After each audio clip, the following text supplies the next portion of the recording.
Hey guys, hi everyone. Good morning, Adab, Namaskar, Sat Sri Akal, and I welcome you all to a new chapter, Charge of GST. बहुत ही interesting chapter guys. दो इसके ऐसे points है guys जो काफी important है. अगर ये दो पॉइंट्स हम कवर अप कर लेते हैं हमारा चैप्टर खत्म हो जाएगा. One is reverse charge mechanism, another is composition scheme. So let's get going without any further delay. आप लोग जानते हैं राठी सर फालतू की बातें नहीं करते, काम की बातें करते हैं, क्योंकि हमारे लिए वही काम आने वाला है आने वाले वक्त में. तो यहां पर स्टार्ट करने वाले हैं गाइस हम लोग चार्ज ऑफ जीएसटी. और यहां पर आज हमें मोटिवेट करने के लिए Oprah Winfrey, one of the finest anchor that the world has ever seen, और बहुत सिंपल सी अच्छी सी बात कही उन्होंने, तो मैंने सोचा आप लोगों के साथ शेयर करी जाए. The biggest adventure you can ever take is to live the life of your dreams. हम जो सपने में सोचते हैं यार हमारा घर ऐसा हो, हम दुनिया ऐसे घूमे, माँ बाप के लिए ऐसा करें, या जो भी बीच सोशल एक्टिविटीज, या हमारे पास गाड़ी ऐसी हो, या कुछ भी चीज दोस्तों. So guys that will happen only when you work hard. और उसके लिए दोस्तों कभी कभी जिंदगी में रिस्क लेनी पड़ेगी, एडवेंचर करना पड़ेगा. मैं बता रहा हूं दोस्तों, वो रिस्क जरूर लेना, no matter the percentage of failure, चाहे वो कितनी ही ज्यादा हो या परसेंटेज ऑफ सक्सेस कितनी ही कम हो, लेकिन एक कोशिश करना जरूर बनता है. क्योंकि अगर कोशिश नहीं करते हैं ना तो रिग्रेट रहता है. हम अपनी काबिलियत पे शक करने लग जाते हैं कि मेरे से तो होगा ही नहीं, मैं तो इसके लिए नहीं बना हूं, ये मेरे लिए बहुत डिफिकल्ट है. अरे भाई, जब तक तुम मैदान में उतरे नहीं तब तक ये कैसे पता कि डिफिकल्ट है या नहीं है. तो please I would urge each and every one of you to make sure कि आप लोग दोस्तों you are living the life of your dreams. You are making sure that you are putting every effort every single day in order to make sure कि आप लोग दोस्तों अपने सपनों के पीछे भागिए, कोशिश करिए दोस्तों. Just give me a second, मैं एक बार ये भी चेक कर लेता हूं कि हमारे ओके, आई थिंक इट अब और बेटर आवाज आएगी गाइस. तो हमारी एक कोशिश रहनी चाहिए that we should always try to work so hard कि अपने सपनों को सच कर सके. और मैं वैसे भी बता दूं, किसी के भी सपने छोटे तो होते नहीं है. जब सपने छोटे नहीं होते तो मेहनत क्यों छोटी रखनी है भाई. Alright guys, so with that little motivation let's get going guys in today's session. इस चैप्टर में हम लोग क्या सीखने वाले हैं गाइस? इस चैप्टर में हम लोग ये सीखने वाले हैं कि जो ट्रांजैक्शन को हमने सप्लाई बनाया था उस पर जाकर सरकार को कौन टैक्स पे करेगा, ये चीज सीखने वाले हैं, which is generally the supplier. However section 9(3) में जो आपको आगे मिलेगा और आज के सेशन में भी मिलेगा, कुछ सिनेरियोज ऐसे हैं जहां पर जाकर सरकार को पे करने वाला इंसान will be the recipient and not the supplier. And दूसरी चीज जो हम इस चैप्टर में सीखने वाले हैं that is composition scheme. Composition scheme क्या होती है? It is an optional beneficial scheme for small tax payers. सरकार ये स्कीम क्यों लेकर आई और इस स्कीम से क्या फायदा होगा दोस्तों, that is what we will learn in sessions to come by. मतलब मान के चलिए चौथे सेशन में कॉम्पोजिशन स्कीम आएगा, आज कॉम्पोजिशन स्कीम नहीं आएगा. 3 सेशंस तक हम लोग अपने basics of charge of GST followed by reverse charge mechanism. और एक और इसमें छोटा सा पॉइंट है, ईसीओ वाला, इलेक्ट्रॉनिक कॉमर्स ऑपरेटर वाला, सेक्शन 9(5) में आता है. तो 3 चीजें जो इस चैप्टर में ज्यादा इंपॉर्टेंट है, वैसे तो 2 मेजरली, लेकिन एक पॉइंट को और मैं ऐड कर रहा हूं. Section 9(5) services provided through electronic commerce operator. जैसे आपने ओला उबर से कैब बुक करी, तो यहां पर service provider is the cab वाला, service recipient is the passenger. लेकिन ये हमें कनेक्ट करने वाला इंसान कौन था? ECO, electronic commerce operator, Uber. Alright, Uber वाले गाड़ी नहीं चलाते. Likewise Amazon, that is also an electronic commerce operator. अगर आपको अपने घर के लिए कुछ सामान खरीदना है, आप Amazon पे जाते हैं और Amazon पे जाके देखते हैं अच्छा ये सामान मेरे बजट में भी आ रहा है, सब ठीक है, और you order it. So Amazon is not the product manufacturer or the product seller. Amazon is just a platform which connects the buyer and the seller. जिसे बोलते हैं इलेक्ट्रॉनिक कॉमर्स ऑपरेटर. ऑलराइट, तो वो वाली चीजें भी हम इस चैप्टर में सीखेंगे गाइस, एंड बहुत मजा आने वाला है. तो always be very very excited कि आपको नई नई चीजें सीखने मिल रही हैं. And I would want each and every one of you कि the more excitement you show, the more enthusiasm you show कि नई नई चीजें सीखने मिलेंगी, तभी हम दोस्तों उस चीज को ना डिलीवर करने में हमें ज्यादा मजा आता है। बच्चे सोचे oh my god this is gonna be so difficult, no it is not gonna be difficult, it is gonna be difficult for those who will try to mug up things, who will try to ratify things. All right. तो सबसे पहली चीज guys, इस chapter में हम लोग क्या सीखने वाले हैं? This chapter helps in understanding the scope, the areas, that is the areas in which such act shall apply. मतलब ये वाला हमारे जो एक्ट है, ये जो जीएसटी लॉ है, वो कहां तक एप्लीकेबल है? CGST, SGST, UTGST and IGST Act. It will further help us in levying and collecting CGST. कौन लिवाई करेगा, कौन कलेक्ट करेगा, and the person who will pay such amount of tax to the government, and lastly we will understand the composition scheme. तो these are the three things जो हम लोग इस chapter में सीखने वाले हैं। सबसे पहले the scope of the act. हमारा दोस्तों ये कानून कहां तक लागू है? खैर इससे जुड़ा हुआ आज तक क्वेश्चन नहीं आया, but it is equally entertaining and interesting point, I should say interesting. Extent and commencement of GST law. हमारा दोस्तों जो जीएसटी के कानून बने हुए हैं, जैसे कि आप लोगों ने सीखा है दोस्तों, CGST, SGST, IGST and UTGST, ये हमारे मेन 4 लॉज हैं गाइस। तो ये कहां कहां तक अप्लाई करते हैं? सबसे पहला CGST, made by the central government, हमारे मोदी जी ने बनाया था दोस्तों, for all intra state transactions with in the state जो ट्रांजैक्शंस होते हैं, या within the union territory जो ट्रांजैक्शंस होते हैं, वहां पर हम लोग क्या लगाते हैं? सीजीएसटी लगाते हैं। सीजीएसटी जैसे extends to the whole of India including J N K. तो ये सीजीएसटी एक्ट भारत देश में कहां तक लागू है guys? It extends to the whole of India, पूरे भारत देश में लागू है, including the beautiful state of Jammu and Kashmir. Okay guys, उसके बाद अब नेक्स्ट पॉइंट ज्यादा इंटरेस्टिंग है। SGST, state GST law, SGST law जिसे अपन बोलते हैं। अब ये आपको पता है ना, हर स्टेट ने अपना अपना जीएसटी लॉ पास करवाया। जब आप कोई ट्रांजैक्शन देखते हैं जो कि इंट्रा स्टेट ट्रांजैक्शन होता है with in the same state, let's say दोस्तों, अगर कोई सामान वेस्ट बंगाल से वेस्ट बंगाल में बेचा गया, where the location of the supplier and the place of supply are in the same state, तो उसे हम इंट्रा स्टेट बोलते हैं।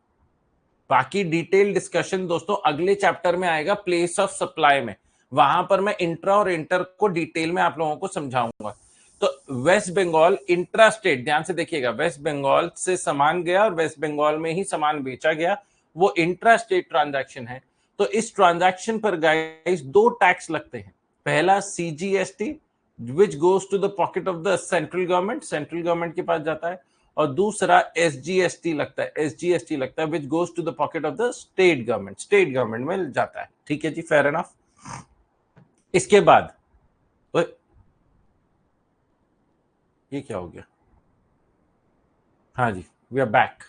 तो कहते हैं extends to the respective state union territories with state legislature, Delhi, Puducherry and J N K extends to the whole of that state और union territory. अब गाइस अगर यहां पर जो एक इंटरेस्टिंग पॉइंट आता है जिससे कभी कभी 2 नंबर का क्वेश्चन बन सकता है, कि दिल्ली एक यूनियन टेरिटरी है, पुदुचेरी यूनियन टेरिटरी है, जेएनके यूनियन टेरिटरी है, तो इनको हम स्टेट की कैटेगरी में डालें या यूनियन टेरिटरी की कैटेगरी में डालें? चंडीगढ़ यूनियन टेरिटरी है, लक्षद्वीप यूनियन टेरिटरी है, Dadra and Nagar Haveli and Daman and Diu union territory है, Andaman and Nicobar islands union territory है।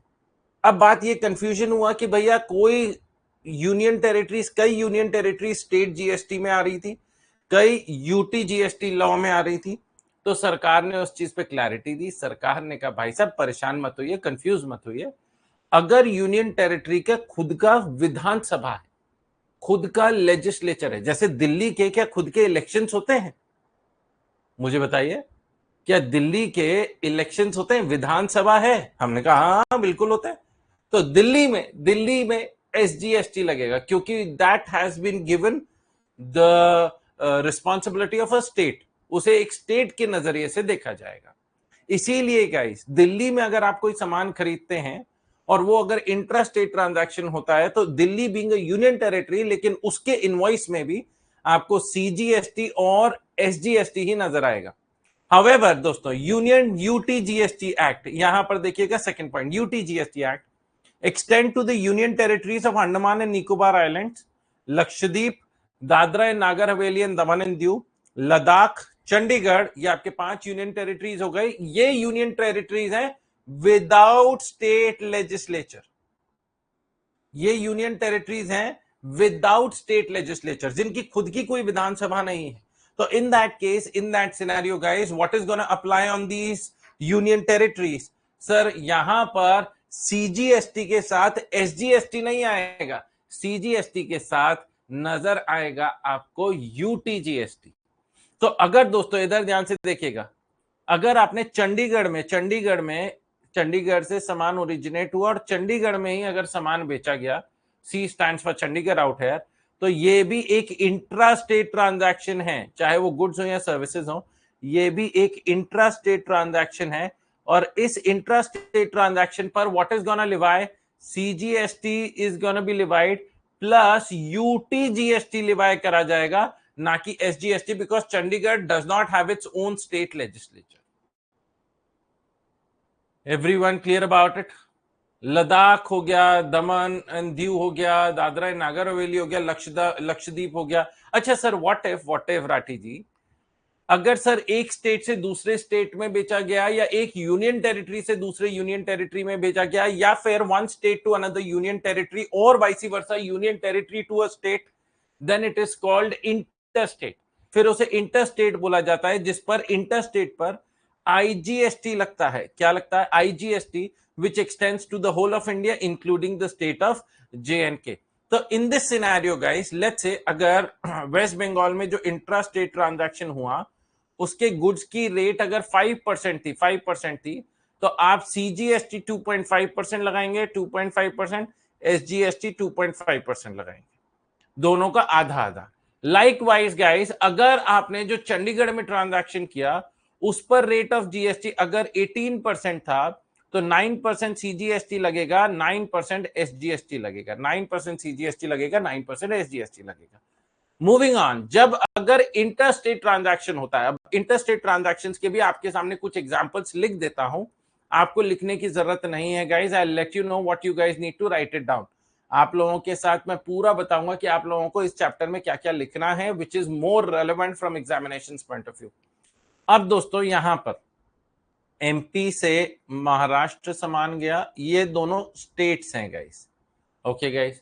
फिर यूपी से अंडमान एंड निकोबार आइलैंड गया, from one state to a union territory. Next, अगर लक्षद्वीप से दोस्तों दमन एंड दीव गया, this is two union territories.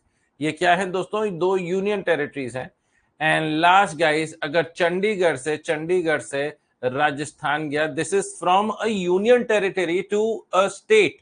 तो इन ऑल दीज 4 केसेस, ये चारों के चारों केसेस, ये इंटरस्टेट ट्रांजैक्शन है, ये चारों के चारों इंटरस्टेट ट्रांजैक्शन है, जहां पर place of supply and the location of the supplier are in 2 different states, या फिर 2 डिफरेंट यूनियन टेरिटरीज, या फिर 1 स्टेट एंड 1 यूनियन टेरिटरी, और वाइस वर्सा। तो ये इंटरस्टेट है, और इंटरस्टेट के केस में व्हाट डू वी लिवाई? हम आईजीएसटी लिवाई करते हैं, which is a combination of CGST and SGST.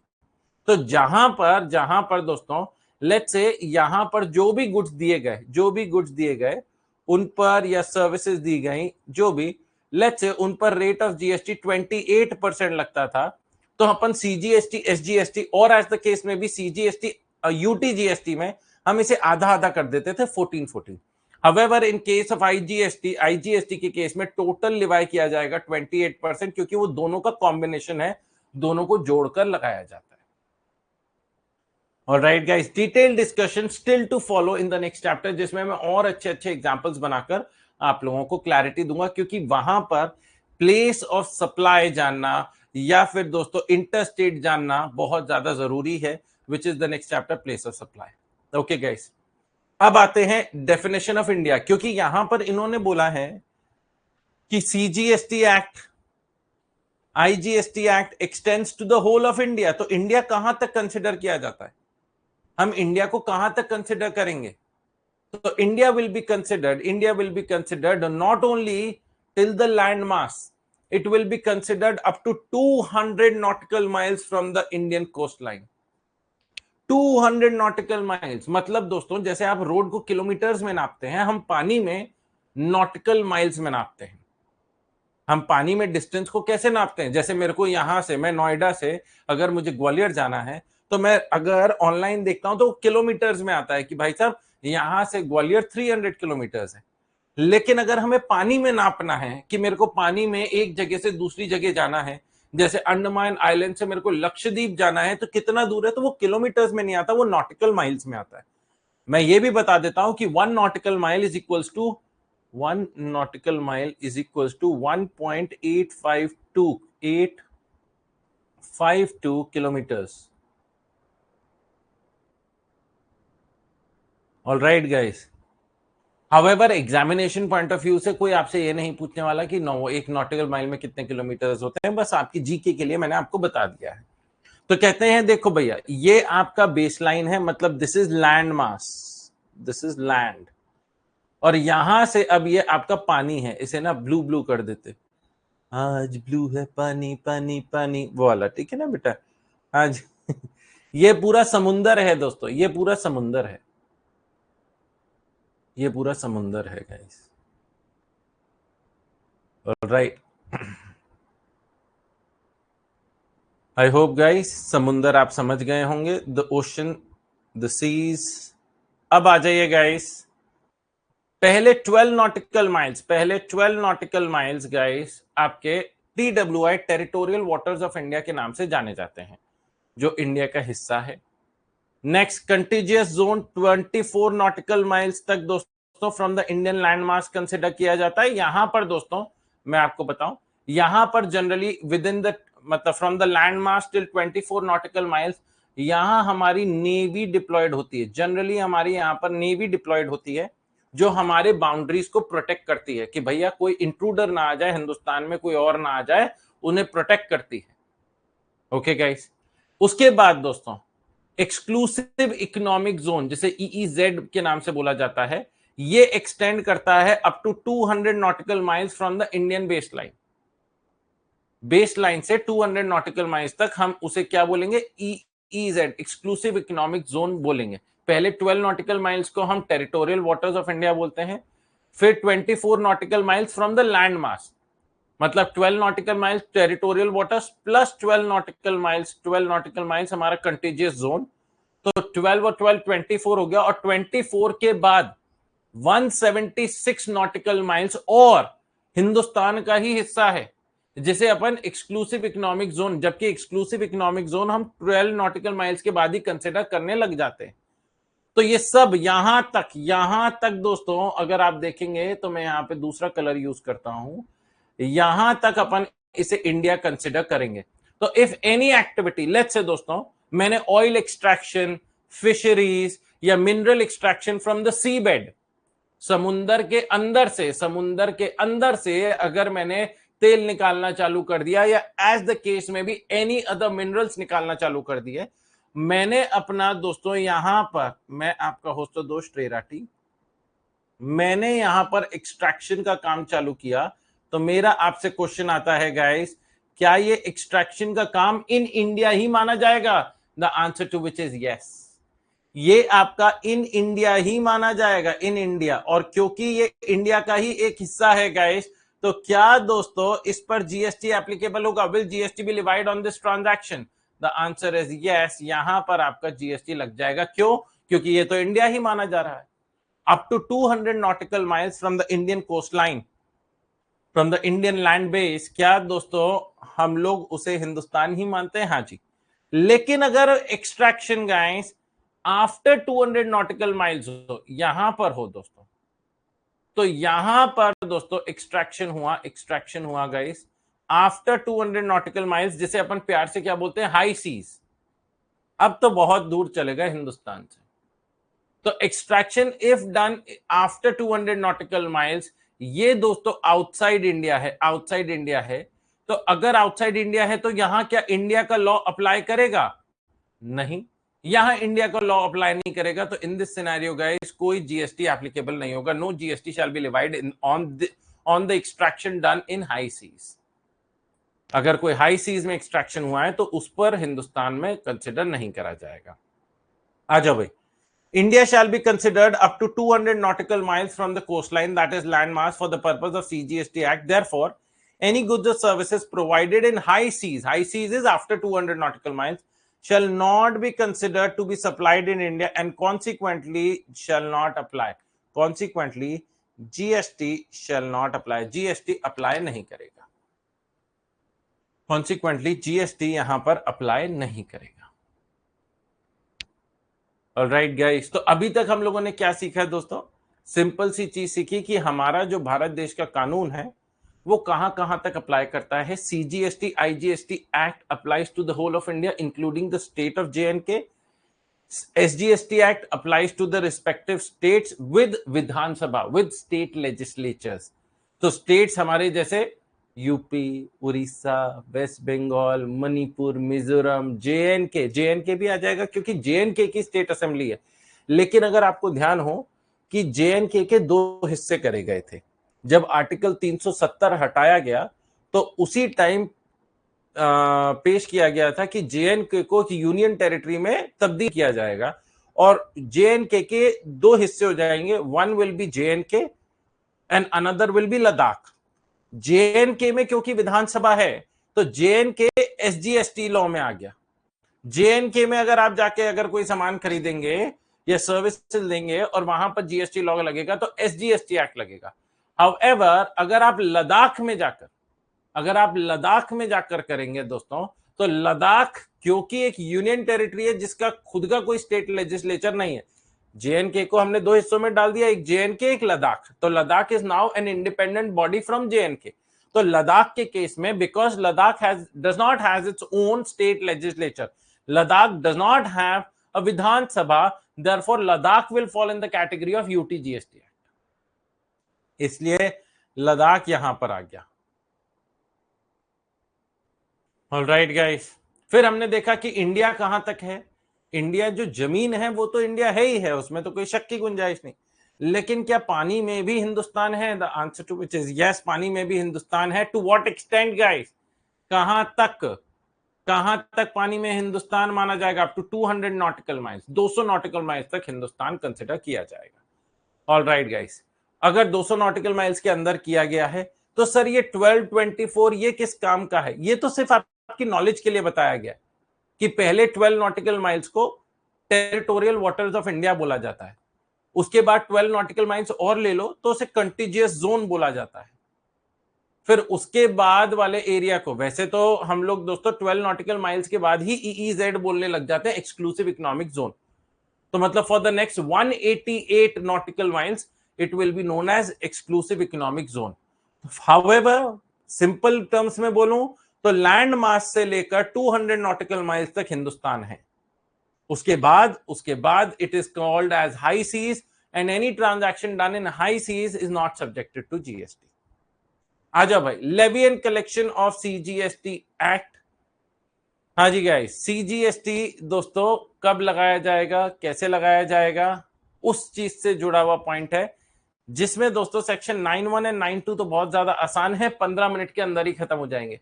लेकिन section 9(3) is one of the most important section guys. And section 9(3) आप लोगों को दोस्तों इतना मजा आएगा. मैं एक कहानी सुनाऊंगा, उस कहानी के through you will understand the concept of what that section 9(3) is. बहुत बार एग्जाम में आ चुका है and I will not be surprised. Every second, third attempt, you will find a question relating to 9(3), whether in the first mandatory question or an individual question as well. All right, guys. तो section 9(1) start करते हैं, guys. 9(1) क्या कहता है?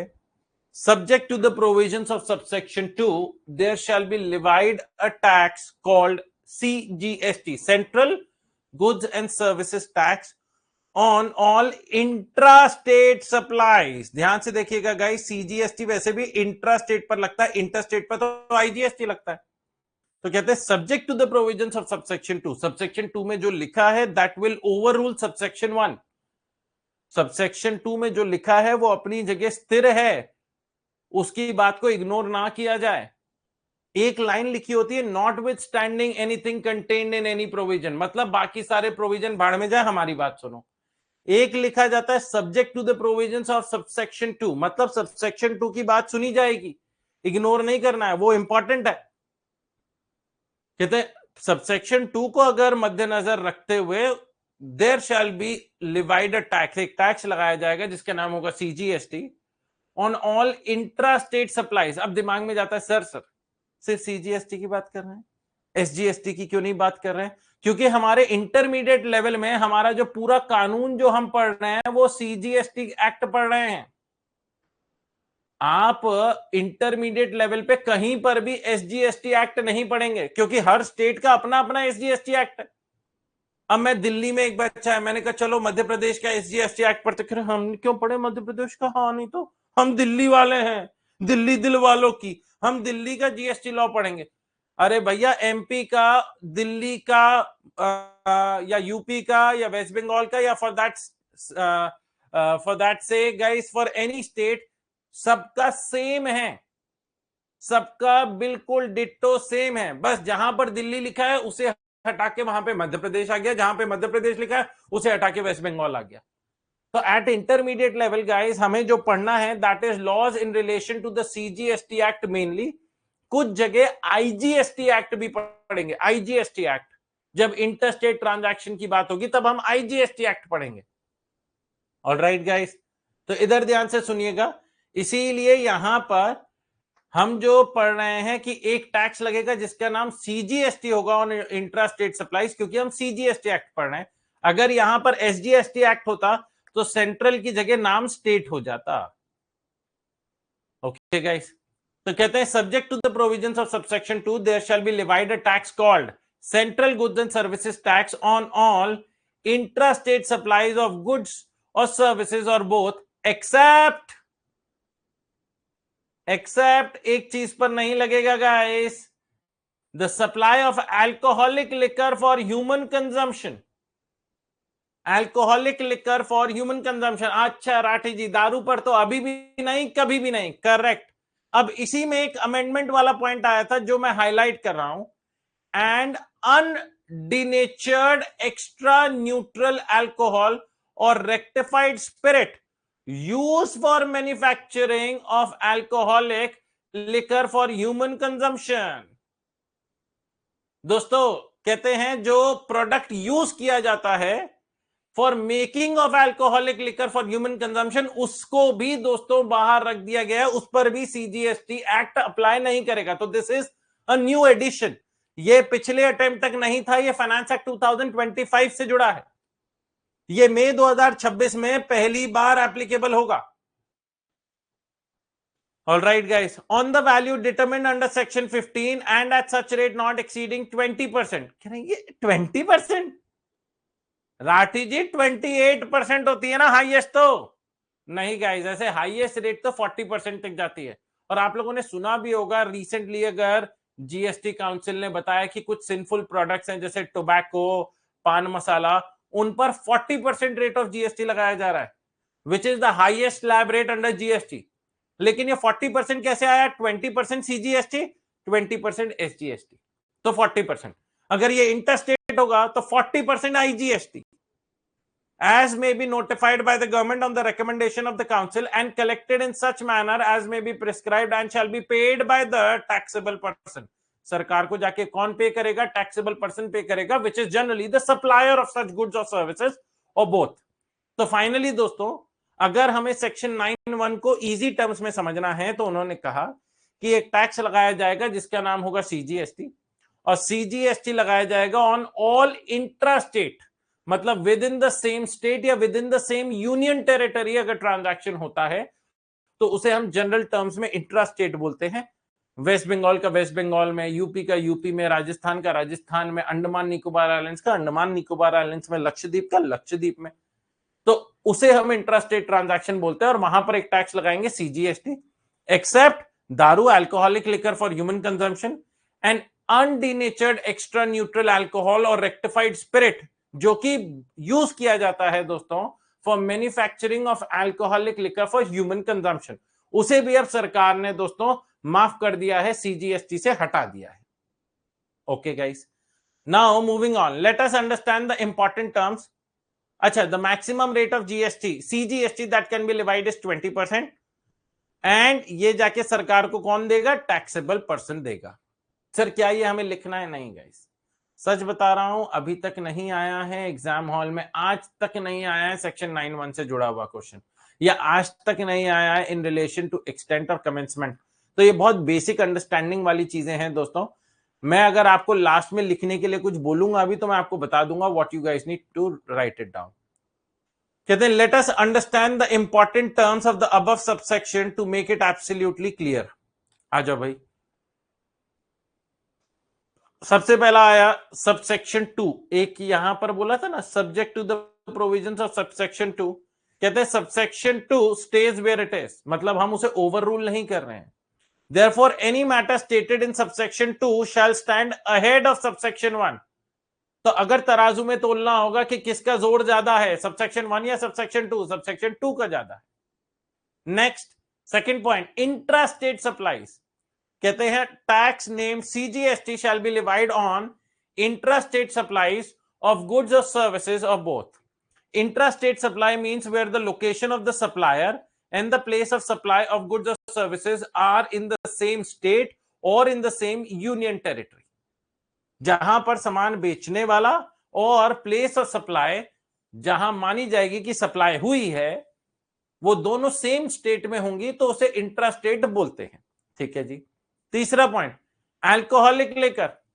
आप लोग जानते हैं दारू जीएसटी से बाहर है, और अब दारू में ही एक उसका छोटा भाई आ गया है जिसने कहा कि भैया ये चीज दारू बनाने में यूज करी जाती है, तो सरकार ने उसे भी माफ कर दिया।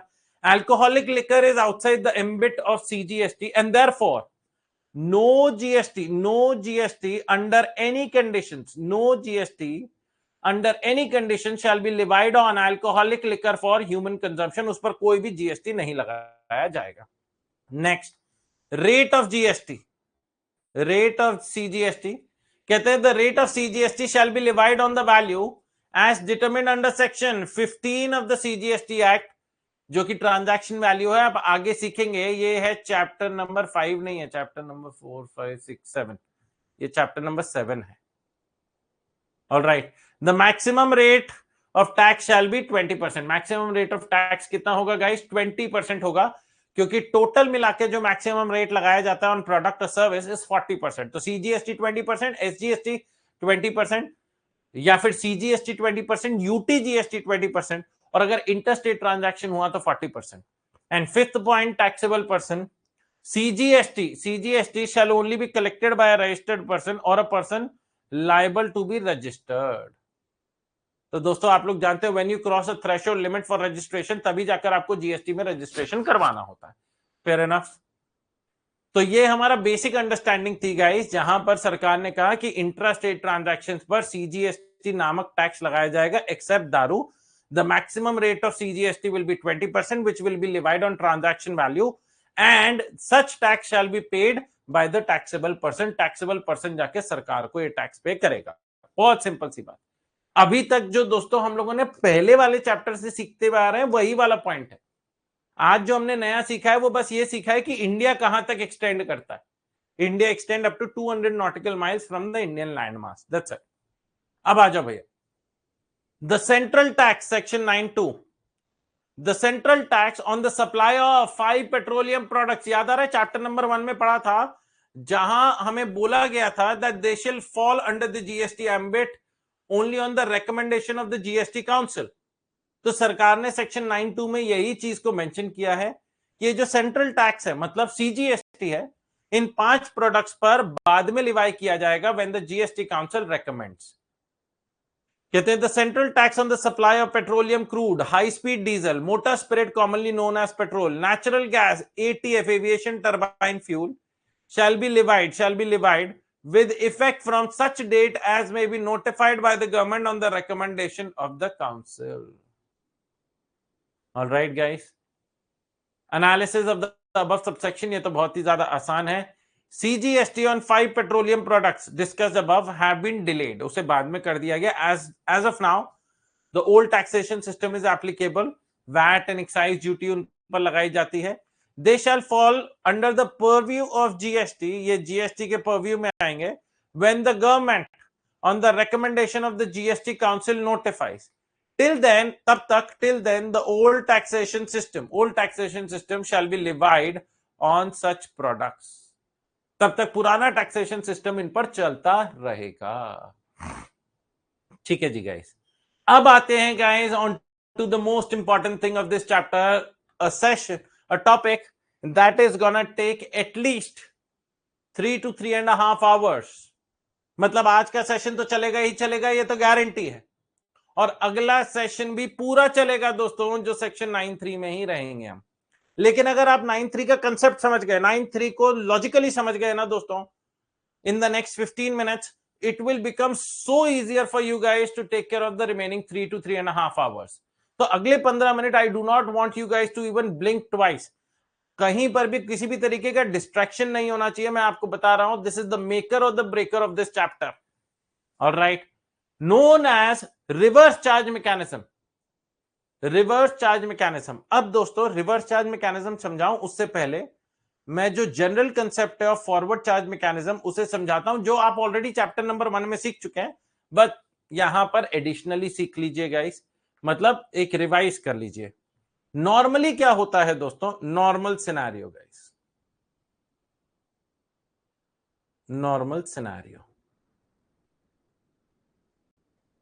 लेट्स से मैं आपका होस्ट दोस्त श्री राठी, अगर मैंने कुछ गुड्स परचेज करे हैं, मैंने परचेज करे हैं दोस्तों कुछ गुड्स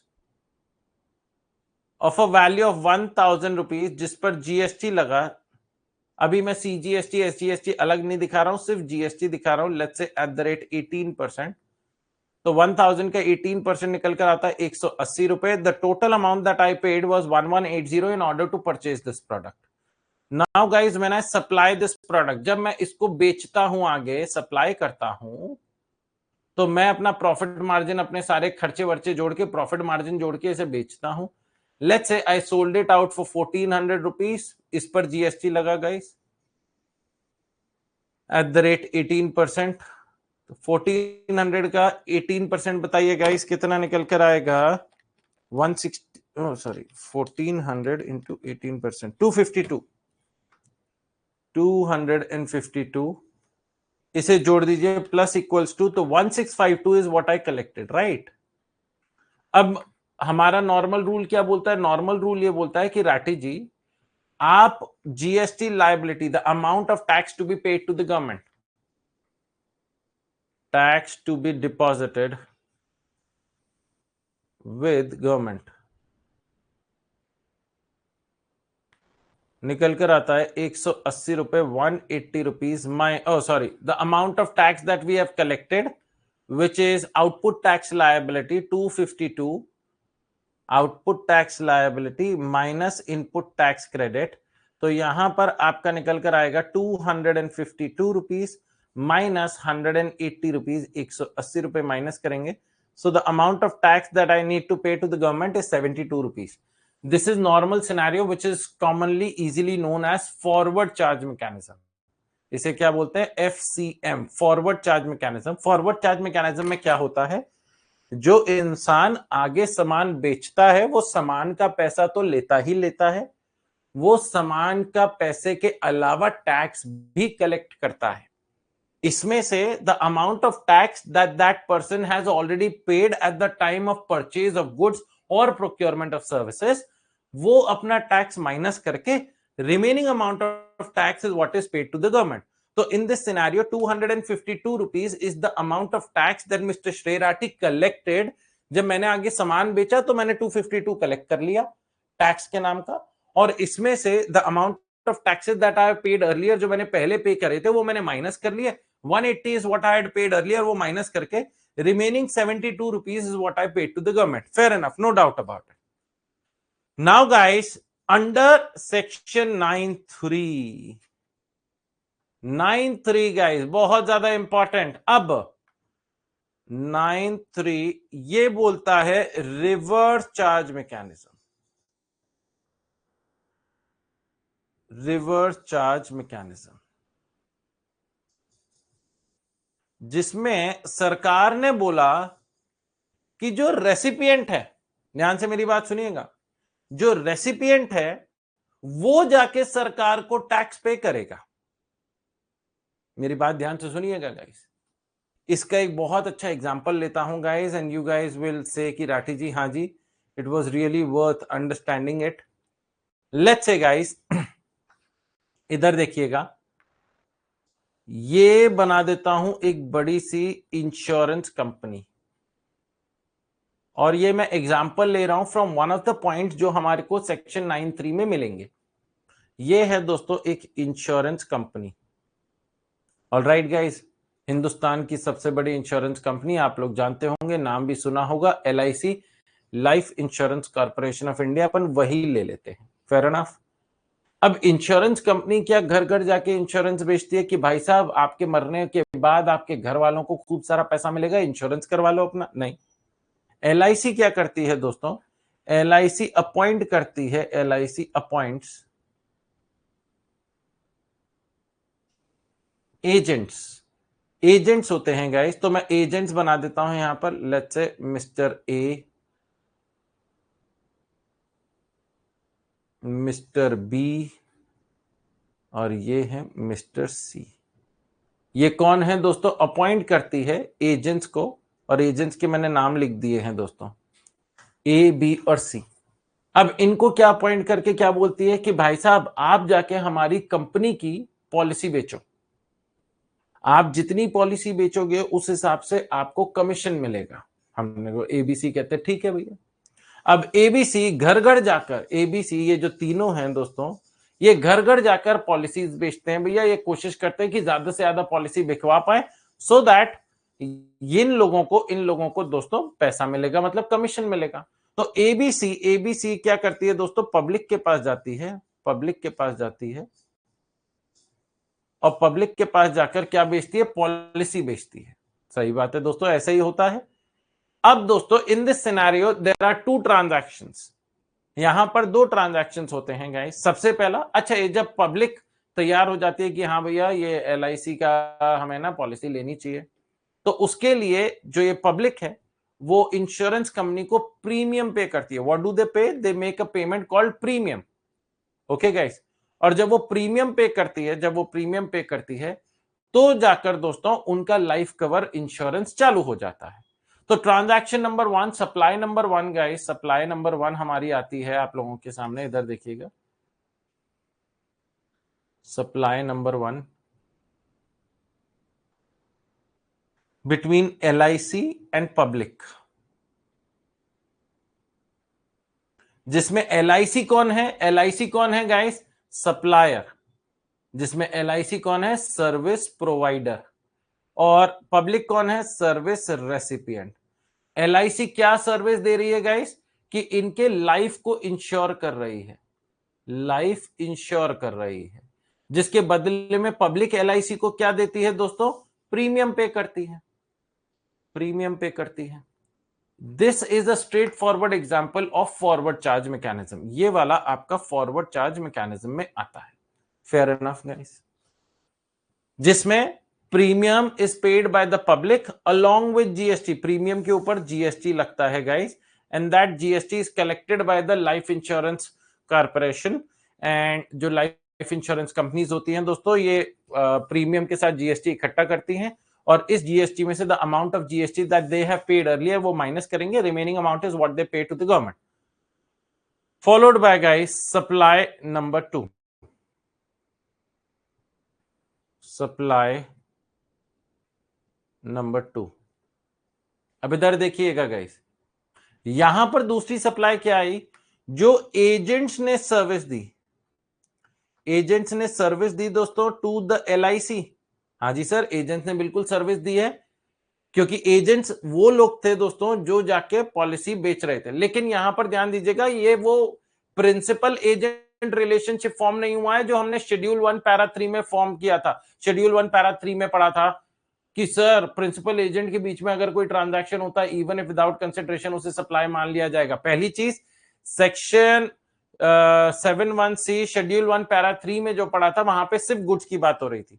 और दूसरी चीज, यहां पर एजेंट अपने नाम से इनवॉइस रेज नहीं कर रहा है, मैं यहां पर एक नॉर्मल एजेंट की बात कर रहा हूं दोस्तों, एज अ सेल्स एजेंट। मैं यहां पे लिख देता हूं सेल्स एजेंट, क्योंकि ये आप लोगों की दोस्तों पॉलिसीज बिकवाने में मदद कर रहे हैं। तो there should not be any confusion whatsoever कि आप यहां पर प्रिंसिपल एलआईसी को मान ले और एजेंट को एजेंट माने, और आप शेड्यूल 1 पैरा 3 वाला पॉइंट लगाने की कोशिश मत करिएगा, क्योंकि यहां पर invoice is not raised by the agent in his own name. Invoice जो रेस किया जाता है वो एलआईसी अपने नाम से रेस करती है, प्रिंसिपल अपने नाम से रेस करता है डायरेक्टली टू दिस क्लाइंट, जो इस एग्जांपल में पब्लिक है। सेल्स एजेंट सर्विस देते हैं पॉलिसी बिकवाने में, मदद करते हैं पॉलिसी बिकवाने में, जिसके बदले में दोस्तों, जिसके बदले में एलआईसी, नाउ गाइस, एलआईसी इन्हें पेमेंट करती है दोस्तों, और इन्हें जो पैसा देती है, इन्हें जो पैसा देती है उस पैसे का नाम होता है कमीशन। कमीशन। अब इधर ध्यान से देखिएगा, who is the service provider in this scenario?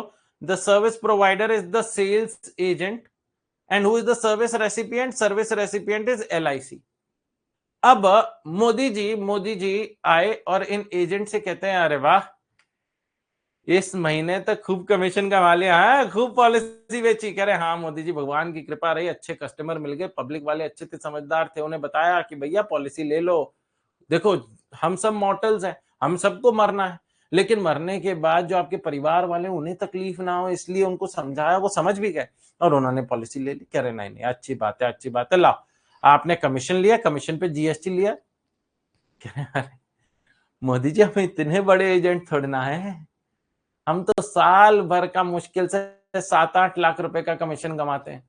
अब आपको पता है कि जीएसटी लॉ में रजिस्ट्रेशन करवाने के लिए सर्विस प्रोवाइडर के लिए 10 लाख की लिमिट है फॉर एमएमटीएन। मणिपुर, मिजोरम, त्रिपुरा, नागालैंड में अगर काम करें तो 10 लाख की लिमिट है, और अदर स्टेट्स में तो 20 लाख की लिमिट है।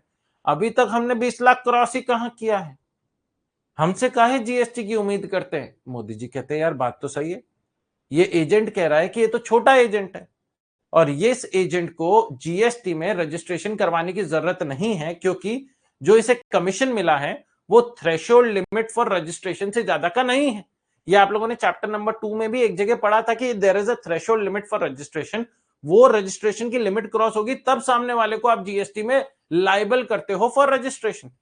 यहां पर मिस्टर ए ने कहा, जो हमारे एजेंट है इन दिस एग्जांपल, उन्होंने कहा भैया मोदी जी, मेरा कोई जीएसटी से लेना देना नहीं है, इसलिए मैंने सिर्फ कमीशन लिया, जीएसटी का तो सवाल ही नहीं उठता। मोदी जी ने ए के बाद मिस्टर बी को देखा, मिस्टर बी कहते हैं मोदी जी, मेरा कमीशन तो ए से भी कम है, मेरी तरफ मत देखिए आंखें फाड़ फाड़ के।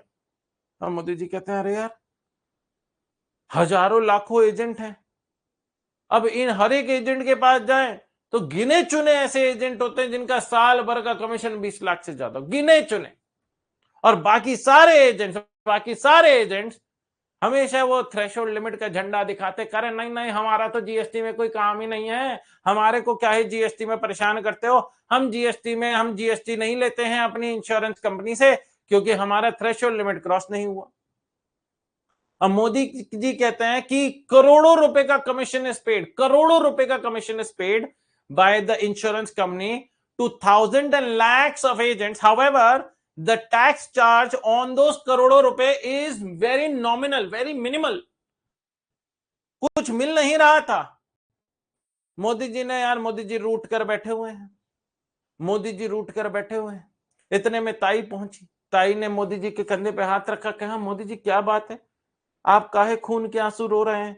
कह रहे हैं यार ये एजेंट सबके सब हमें बुद्धू बनाए जा रहे हैं, कह रहे हैं 20 लाख लिमिट क्रॉस होगी तब जीएसटी में रजिस्ट्रेशन करवाएंगे। अब जिस एजेंट को साल भर का 7-8 लाख रुपए का कमीशन मिलता है, या 10 लाख, 12 लाख, 14 लाख का मिलता है, वो 1 रुपया भी जीएसटी कलेक्टर नहीं कर रहा है।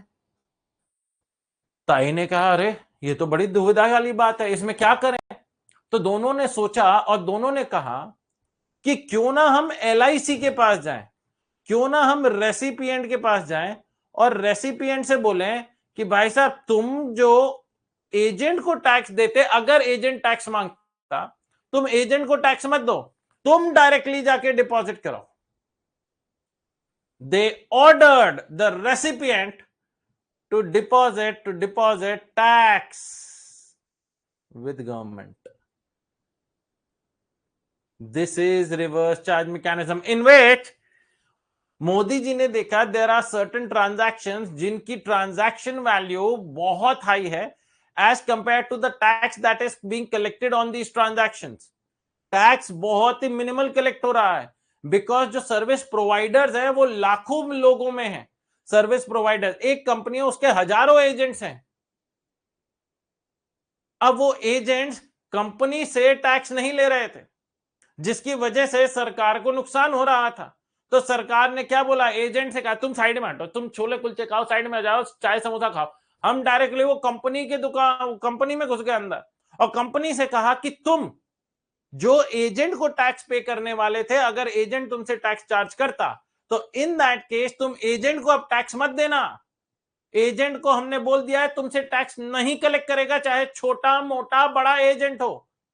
जितना भी कमीशन है, चाहे छोटा एजेंट हो, चाहे बड़ा एजेंट हो, चाहे बहुत बड़ा एजेंट हो, उस कमीशन पर जितना टैक्स बनता है तुम लोग डायरेक्टली आके सरकार को जमा कराओगे। तो in this case, in the second scenario, as you can see, the tax is not collected by the supplier from the recipient. The recipient do not make the payment of tax to the supplier. Recipient किसको payment नहीं करता, supplier को payment नहीं करता, recipient directly जाके सरकार को जमा करा देता है।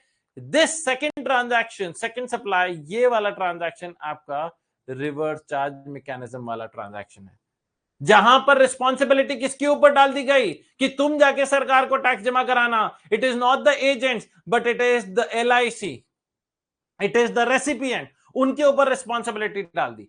तो सर LIC एजेंट को सिर्फ कमीशन देगा, करेक्ट, और कमीशन पर जो जीएसटी बनेगा वो डायरेक्टली सरकार के पास जमा कराएगा। Absolutely correct.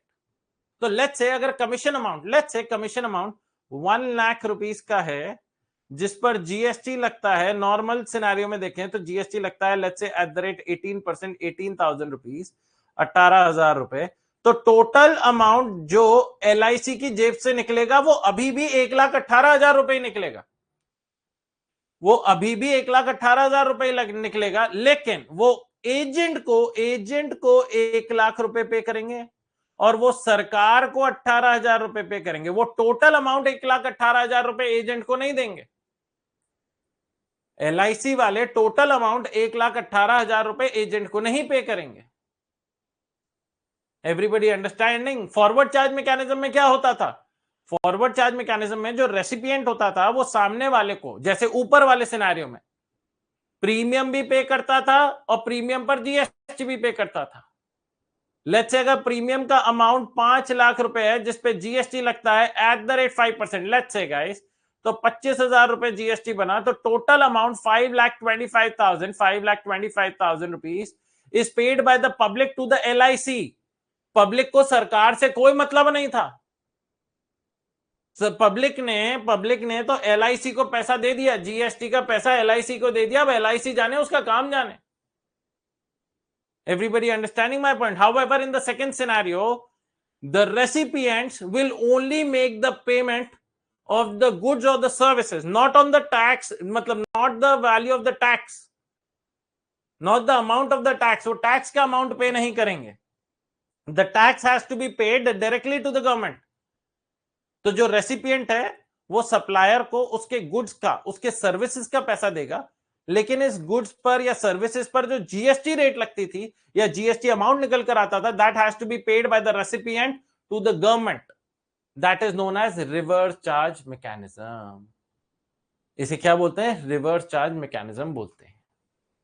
लेकिन सर जैसे पहले वाले सिनेरियो में जो इंसान टैक्स पे करता है, फॉरवर्ड चार्ज मैकेनिज्म में जो इंसान, जैसे आपने ऊपर एग्जांपल लिया था फॉरवर्ड चार्ज मैकेनिज्म का, इस वाले केस में आपने जब परचेज के वक्त टैक्स जो पे किया, इसका आपको इनपुट टैक्स क्रेडिट मिला था जो आपने यहां पर माइनस किया था। कह रहे हाँ जी। अब इन this scenario, in this case, जो रिवर्स चार्ज मैकेनिज्म में जो LIC है, LIC वाले हैं, जो कंपनी है, वो भी तो वो एजेंट को तो टैक्स नहीं पे कर रहे, वो डायरेक्टली जाके सरकार को 18,000 रुपए पे कर रहे हैं। तो क्या उनको भी इस चीज का ITC का बेनिफिट मिलेगा? The answer is yes. उनको भी इस 18,000 रुपए का इनपुट टैक्स क्रेडिट मिलेगा, आईटीसी का बेनिफिट मिलेगा। तो होता क्या है दोस्तों, under the reverse charge mechanism, एक पॉइंट मैं ऐसा बोल रहा हूं जो आईटीसी वाले चैप्टर से रिलेट करता है, चैप्टर नंबर 8 उससे रिलेट करता है, लेकिन यहां पर बस सुन लो कि जो अमाउंट ऑफ टैक्स जो आपको सरकार को जाके पे करना होता है 18,000 rupees as in this case, ये आपको मैंडेटरली इलेक्ट्रॉनिक कैश लेजर के थ्रू जाके जमा कराना पड़ेगा। मतलब ये जाके आपको सरकार को पे करना ही पड़ता है। And the amount of tax that you deposit to the government, जितना जाके आप अमाउंट ऑफ टैक्स जमा करा देते हो, उस अमाउंट का आप इनपुट टैक्स क्रेडिट ले सकते हो। क्योंकि एलआईसी तो अलग अलग सर्विसेज भी देती है। लेट्स से दोस्तों, ये जो 18,000 रुपए हुए, ये जो 18,000 रुपए हुए, वो जाके डिपॉजिटेड हो गए। लेट्स से मैं यहां पे लिख भी देता हूं डिपॉजिटेड।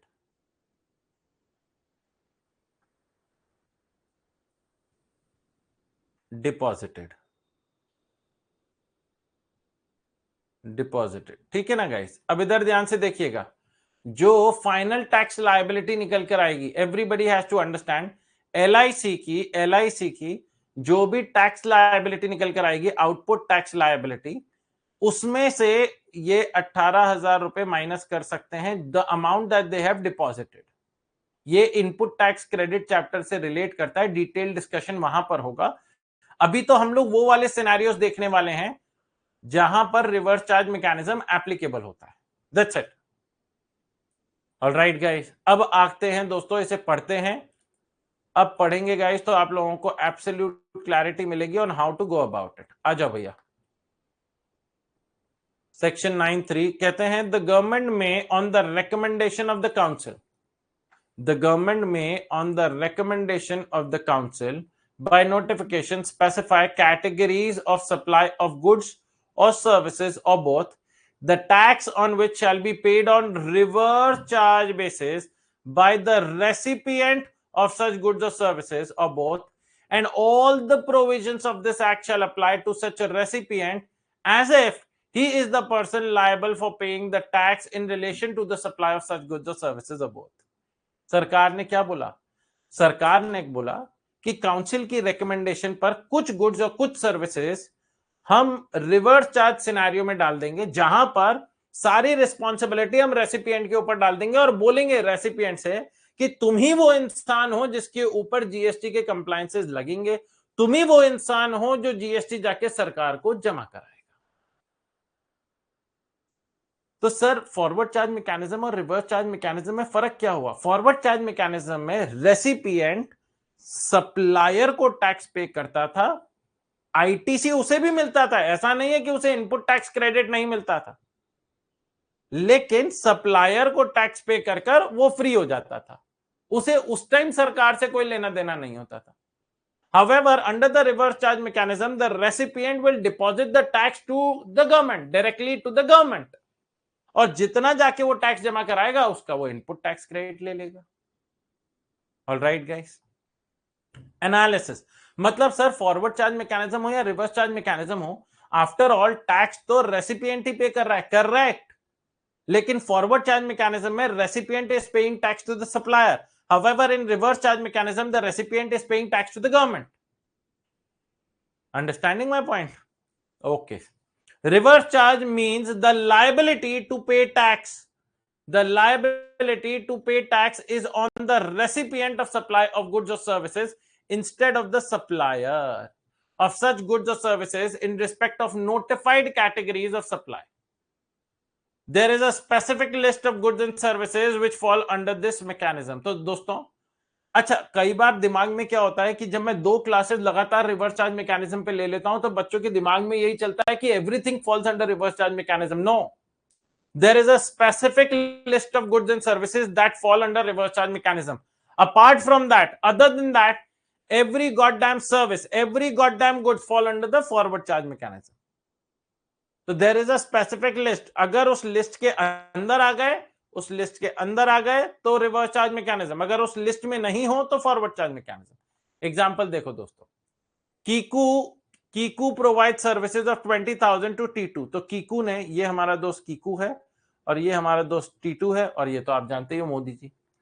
अब T2 जो रेसिपिएंट है, ये सर्विस प्रोवाइडर, ये सर्विस रेसिपिएंट, ये हमारे Modi ji. T2 deposit GST with the government. T2 जाके सरकार को यहां पर टैक्स डिपॉजिट करवाता है। टैक्स यहां पर कौन जमा करा रहा है? T2। तो इन दैट केस ये रिवर्स चार्ज मैकेनिज्म में आता है, और T2 makes payment of 20,000 to Kiku. ये 20,000 यहां पर दे रहा है, और 20,000 पर जीएसटी सरकार को दे रहा है। आ जाओ guys. Supplies covered under section 9(3) have been specifically included depending upon the nature of goods or services and nature of the supplier.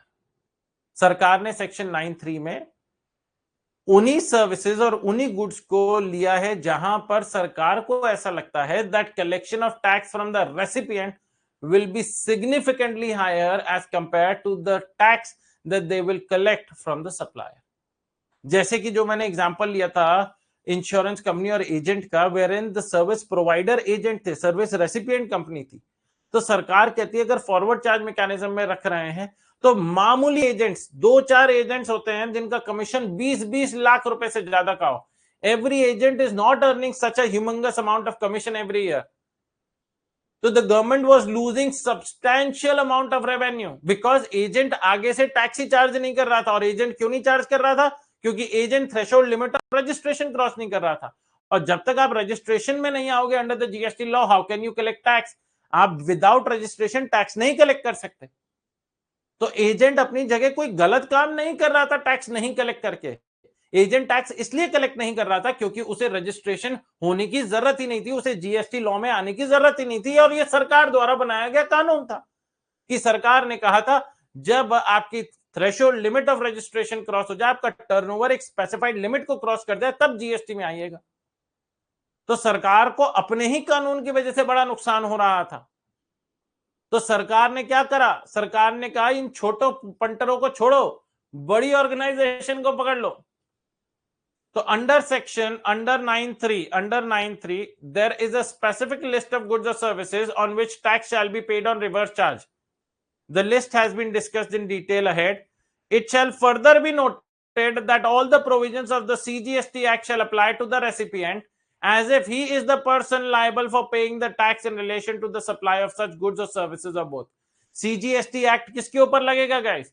CGST Act will apply to the recipient. Recipient के ऊपर लगेगा as if यही वो बंदा है, as if he is the person liable for paying tax to the government, as if he is the person liable for paying tax. माना जाएगा सारे कानून के प्रोविजन हमने रेसिपिएंट के लिए ही बनाए थे। इधर देखो, the government has taken all such goods or services under reverse charge where it deems that the tax collection will be much higher from the recipient instead of the supplier. सरकार ने उन सारे गुड सर्विसेज को reverse charge mechanism में डाल दिया जहां सरकार को ऐसा लगा कि जो रेसिपिएंट है उससे हमारा जो टैक्स कलेक्शन है वो काफी ज्यादा होगा as compare to the supplier.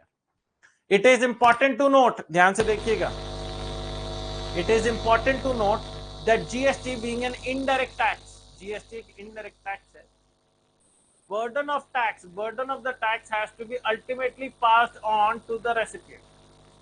Burden of tax तो recipient के पास ही था। फॉरवर्ड चार्ज मैकेनिज्म में रेसिपिएंट सप्लायर को टैक्स देता है, रिवर्स चार्ज मैकेनिज्म में रेसिपिएंट सरकार को टैक्स पे करता है। टैक्स तो आफ्टर ऑल रेसिपिएंट ही दे रहा है ना। कहते हैं it is important to note कि GST being an indirect tax, burden of tax अभी रेसिपिएंट के ऊपर ही है। Under reverse charge also, reverse charge के अंदर भी the burden to pay GST is on the recipient but the compliance requirement. अब आपके ऊपर एक्स्ट्रा रिक्वायरमेंट क्या आ गई कि भैया जीएसटी में रजिस्ट्रेशन करवाना पड़ेगा क्योंकि आपकी सर्विस सेक्शन 9(3) में आती है। आपको टैक्स डिपॉजिट करवाना पड़ेगा, रिटर्न भरनी पड़ेगी। जो कंप्लायंस प्रोसेस थे, जो प्रोसीजरल फॉर्मेलिटीज हैं, वो अब आपके ऊपर बढ़ गई हैं। The burden to pay GST is on the recipient, but the compliance requirement, that is to obtain registration under GST, deposit tax, filing returns with the government, etc., has been shifted from supplier to recipient. वो shift हो गई है दोस्तों from supplier to recipient. Is everyone clear about this point? समझ में आया guys? Everyone आ जाओ। Goods notified under reverse charge. कौन कौन से गुड्स हैं जो नोटिफाई करेंगे अंडर द रिवर्स चार्ज? और ये सबसे छोटा प्रोविजन है क्योंकि ये 2.5 लाइन्स का, आज तक एग्जाम में नहीं आया, आगे भी नहीं आएगा। The most important provision is this one, service is notified and you will see it will keep on going and going, चलता ही जाएगा, चलता ही जाएगा। जिसमें से आज मैंने जो आपको पॉइंट करवाया वो पॉइंट नंबर 7 करवा दिया। Point number 7, services by insurance agent. ये पॉइंट नंबर 7 के थ्रू मैंने आपको पूरा concept of reverse charge mechanism समझाया। Alright guys, the basic understanding of reverse charge mechanism बहुत मजेदार है दोस्तों, आप लोगों को बहुत मजा आने वाला है। तो goods notified under reverse charge, towards the end of the session guys, do not worry, I'll ask you what to write and I'll also give you time to write, otherwise अगर time कम होगा तो I'll tell you कि what to write, that is what you will have to write in homework। क्योंकि आज homework में कुछ ज्यादा questions नहीं होंगे, नया चैप्टर की शुरुआत हुई है, अभी हम क्वेश्चन बैंक के तो क्वेश्चंस नहीं कर सकते हैं, तो आज आपका होमवर्क हो सकता है मैं आप लोगों को कुछ लिखने के लिए दूं, छोटी छोटी चीजें, या मेरे को लगता है कि चलो ये भी एक्स्ट्रा लिख लो, अच्छी चीज है, लिख ही रहे हो ना, नोट्स बना ही रहे हो ना, बेनिफिशियल होंगे। कहते हैं goods notified under reverse charge, पहला कैश्यू नट्स नॉट शेल्ड और peeled, bidi wrapper leaves, tobacco leaves. दोस्तों ये हमारे जो bidi wrapper leaves, tobacco leaves, इसमें दोस्तों जो सप्लायर होते हैं ना वो जनरली फॉरेस्ट वाले होते हैं, और जो खरीदने वाले होती है वो होती है बड़ी बड़ी कंपनीज, बड़ी बड़ी कंपनी। तो सरकार ने कहा भैया उन जो फॉरेस्ट में रहते हैं उन लोगों को पकड़ें या दोस्तों कंपनियों को पकड़ें, तो सरकार ने कहा कंपनियों को पकड़ते हैं, इट बिकम्स इजियर।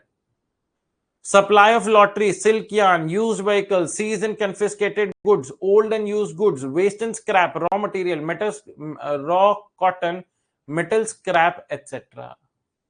ये वो कुछ गुड्स हैं जिन पर रिवर्स चार्ज मैकेनिज्म लगता है। आज तक नहीं पूछा गया है, लेकिन ठीक है भैया, ये कुछ पॉइंट्स थे तो मैंने आपके सामने लिख दिए हैं, हमारे इंस्टीट्यूट की बुक में भी लिखे हुए, आज तक क्वेश्चन नहीं आया है। Now coming on to one of the most important, one of the most I will say guys important point of reverse charge mechanism, that's the first point, सबसे ज्यादा इंपॉर्टेंट में से है, ये आगे भी पूछा गया है, मतलब अलग अलग चैप्टर से रिलेट करता है, ये बहुत बार एग्जामिनेशन हॉल में आया हुआ है, एग्जाम में आया हुआ है, तो I would want each and every one of you to be attentive.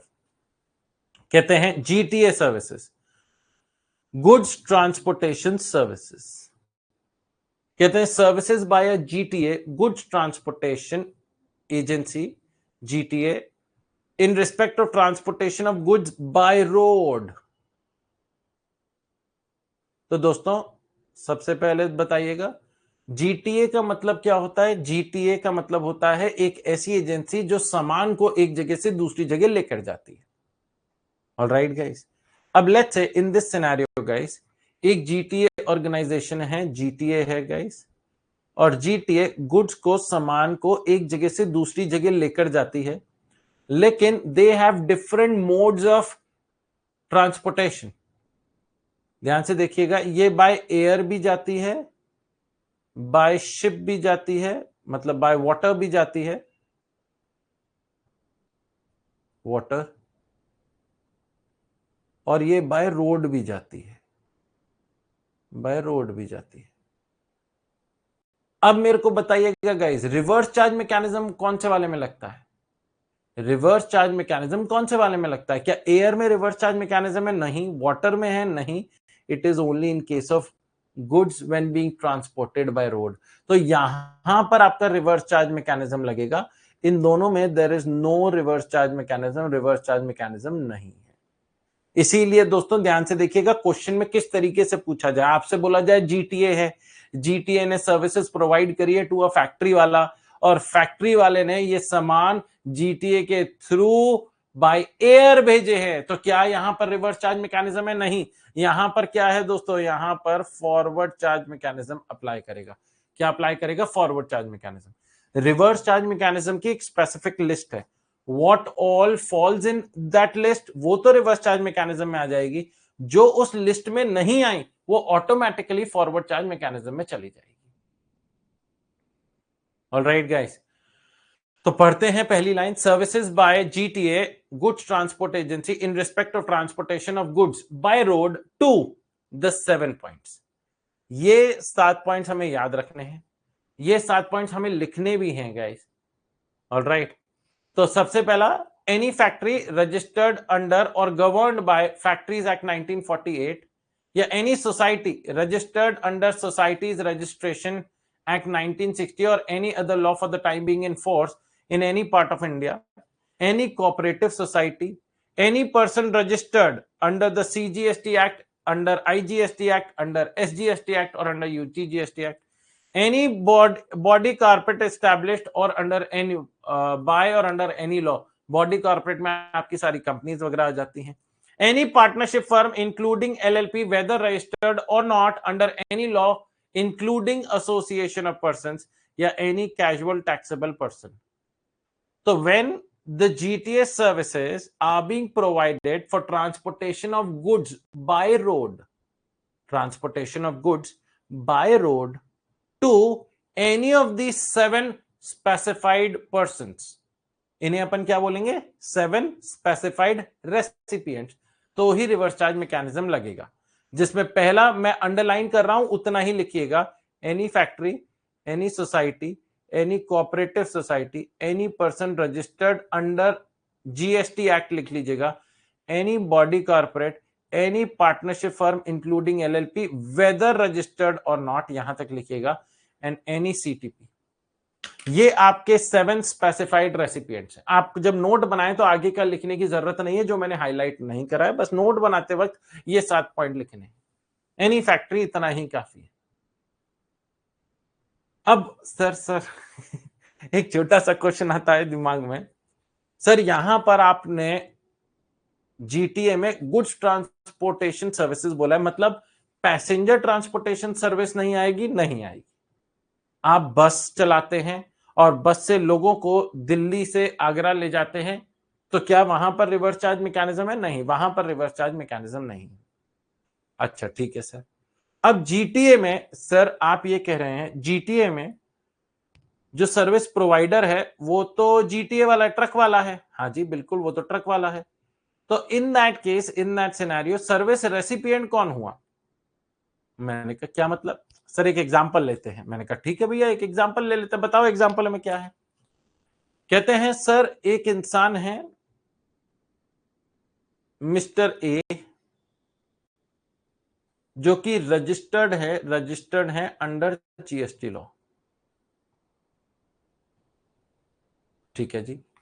Mister A सामान भेज रहे हैं थ्रू अ जीटीए, सामान भेज रहे हैं थ्रू अ जीटीए के थ्रू सामान भेज रहे हैं to ABC limited. ABC limited ये एक कंपनी है और कंपनी बॉडी कॉर्पोरेट की कैटेगरी में आती है। कंपनी कौन सी कैटेगरी में आती है? बॉडी कॉर्पोरेट की कैटेगरी में आती है। ठीक है जी।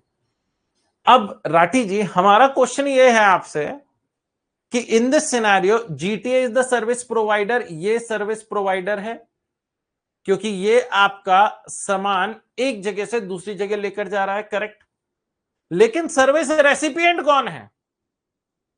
Who is the service recipient? Is it mister A जिसके यहां से सामान चढ़ा, जहां सामान लोड हुआ, यहां पर लोड हुआ, या इज इट एबीसी लिमिटेड जहां जाके सामान अनलोड हुआ? Who is the service recipient in this scenario? A very good question. Who is the service recipient? क्योंकि सर्विस रेसिपिएंट जानना जरूरी है, क्योंकि that is the person who is liable to pay tax to the government ना। माना ये दोनों ही 7 specified recipients में आते हैं। अगर आप ध्यान से देखो तो क्या बोला था, एक person who is registered under the GST law, वो भी 7 स्पेसिफाइड कैटेगरी में आएगा, और कंपनी जो कि बॉडी कॉर्पोरेट की कैटेगरी में आती है वो तो आएगा ही आएगा। नाउ इन दोनों में से सर्विस रेसिपिएंट कौन है, क्योंकि वो इंसान जाके सरकार को टैक्स पे करेगा। मोदी जी किसका गर्दन पकड़े, मोदी जी किसका कॉलर पकड़े कि भैया तुम आके टैक्स पे करोगे? इज इट मिस्टर ए जहां से सामान लोड हुआ, या इज इट एबीसी लिमिटेड जहां सामान अनलोड हुआ, जहां सामान पहुंचा, द रेसिपिएंट ऑफ गुड्स? तो सरकार ने इस पे बहुत क्लैरिटी दी। सरकार ने कहा कि जीटीए को पैसा कौन दे रहा है? सर्विस प्रोवाइडर जीटीए है ना। तो जीटीए आपसे पैसा लेगा तभी तो एक जगह से दूसरी जगह सामान लेकर जाएगा, फ्री का तो नहीं करेगा। तो the service recipient is basically the person who is making the payment of freight, जो भाड़ा पैसा दे रहा है। भाड़ा कौन दे रहा है? तो पर्सन पेइंग फ्रेट, ध्यान से देखिएगा, person paying freight is the service recipient. तो लेट्स से गाइस, अगर एबीसी लिमिटेड, जनरली जो एक्चुअल जिंदगी में फॉलो किया जाता है, that is the service recipient, मतलब that is the goods recipient, जो सामान रिसीव करता है वो भाड़ा देता है जनरली, प्रैक्टिकली दोस्तों, असल जिंदगी में। मतलब इस एग्जांपल में ABC limited will be the person making payment of the freight. So let's say guys, if ABC Limited is the person making freight, तो सर्विस रेसिपिएंट कौन होगी दोस्तों? सर्विस रेसिपिएंट ABC लिमिटेड होगी। तो who is the service provider? Service provider कौन है? GTA. Service recipient कौन है? सर्विस रेसिपिएंट कौन है? कंपनी। और क्या ये कंपनी जो कि बॉडी कॉर्पोरेट की कैटेगरी में आती है, क्या ये 7 स्पेसिफाइड रेसिपिएंट हो गई? हाँ जी। तो क्या इन this case, in this scenario reverse charge mechanism लगेगा? हाँ जी, रिवर्स चार्ज मैकेनिज्म लगेगा। ऑलराइट गाइस, तो केस नंबर 1 इधर देखिएगा। केस नंबर 1,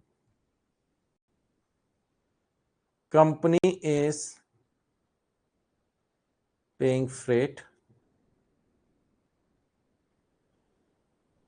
तो कंपनी कौन बन गई? सर्विस रेसिपिएंट बन गई। Reverse charge mechanism will apply, reverse charge mechanism will apply. Case number 2 भी ले लेते हैं guys. Case number 2, mister A is paying freight.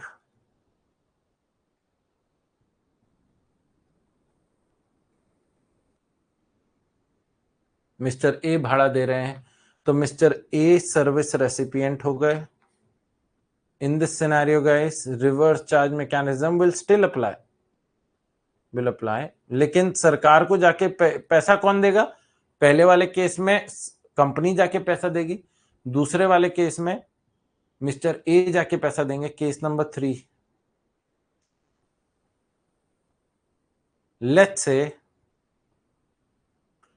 से मिस्टर ए is unregistered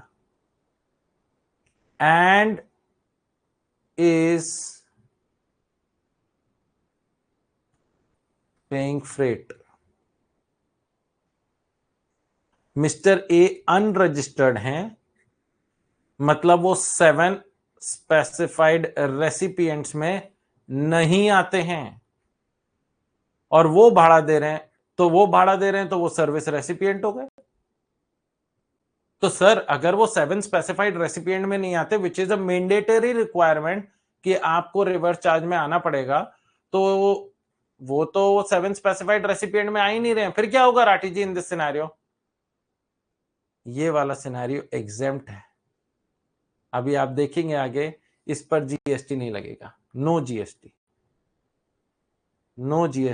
ये एग्जेम्प्ट कर दिया गया है। रिवर्स चार्ज मैकेनिज्म नहीं है, फॉरवर्ड चार्ज मैकेनिज्म भी नहीं है, आप आगे देखेंगे guys.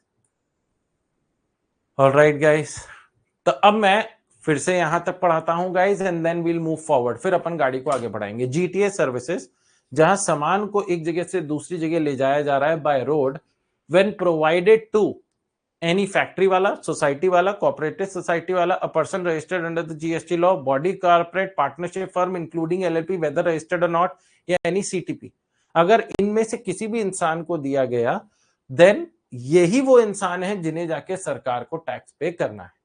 Alright guys, and basically understanding के लिए मैंने आपको बताया who is the person liable to pay tax to the government. कौन वो इंसान है दोस्तों जिसे सरकार को जाके टैक्स पे करना है? The recipient.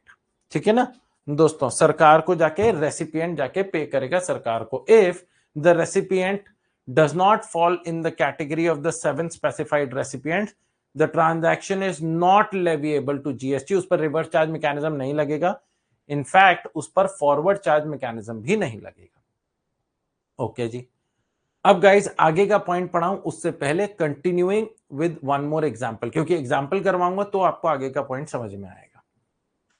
अब हुआ यूं दोस्तों कि ये जो जीटीए वाला था, ध्यान से देखिएगा दोस्तों, ये जो जीटीए वाला था ये दोस्तों आगे से टैक्स कलेक्ट नहीं करता था, क्योंकि ये तो रिवर्स चार्ज मैकेनिज्म में आ रहे थे इसके ट्रांजैक्शंस। ये जनरली जो सर्विसेज दे रहा था वो या तो रिवर्स चार्ज मैकेनिज्म में आते थे जब रेसिपिएंट 7 स्पेसिफाइड रेसिपिएंट्स में से हो, या फिर वो एग्जेम्प्ट हो जाते थे अगर recipient other than 7 specified recipient हो।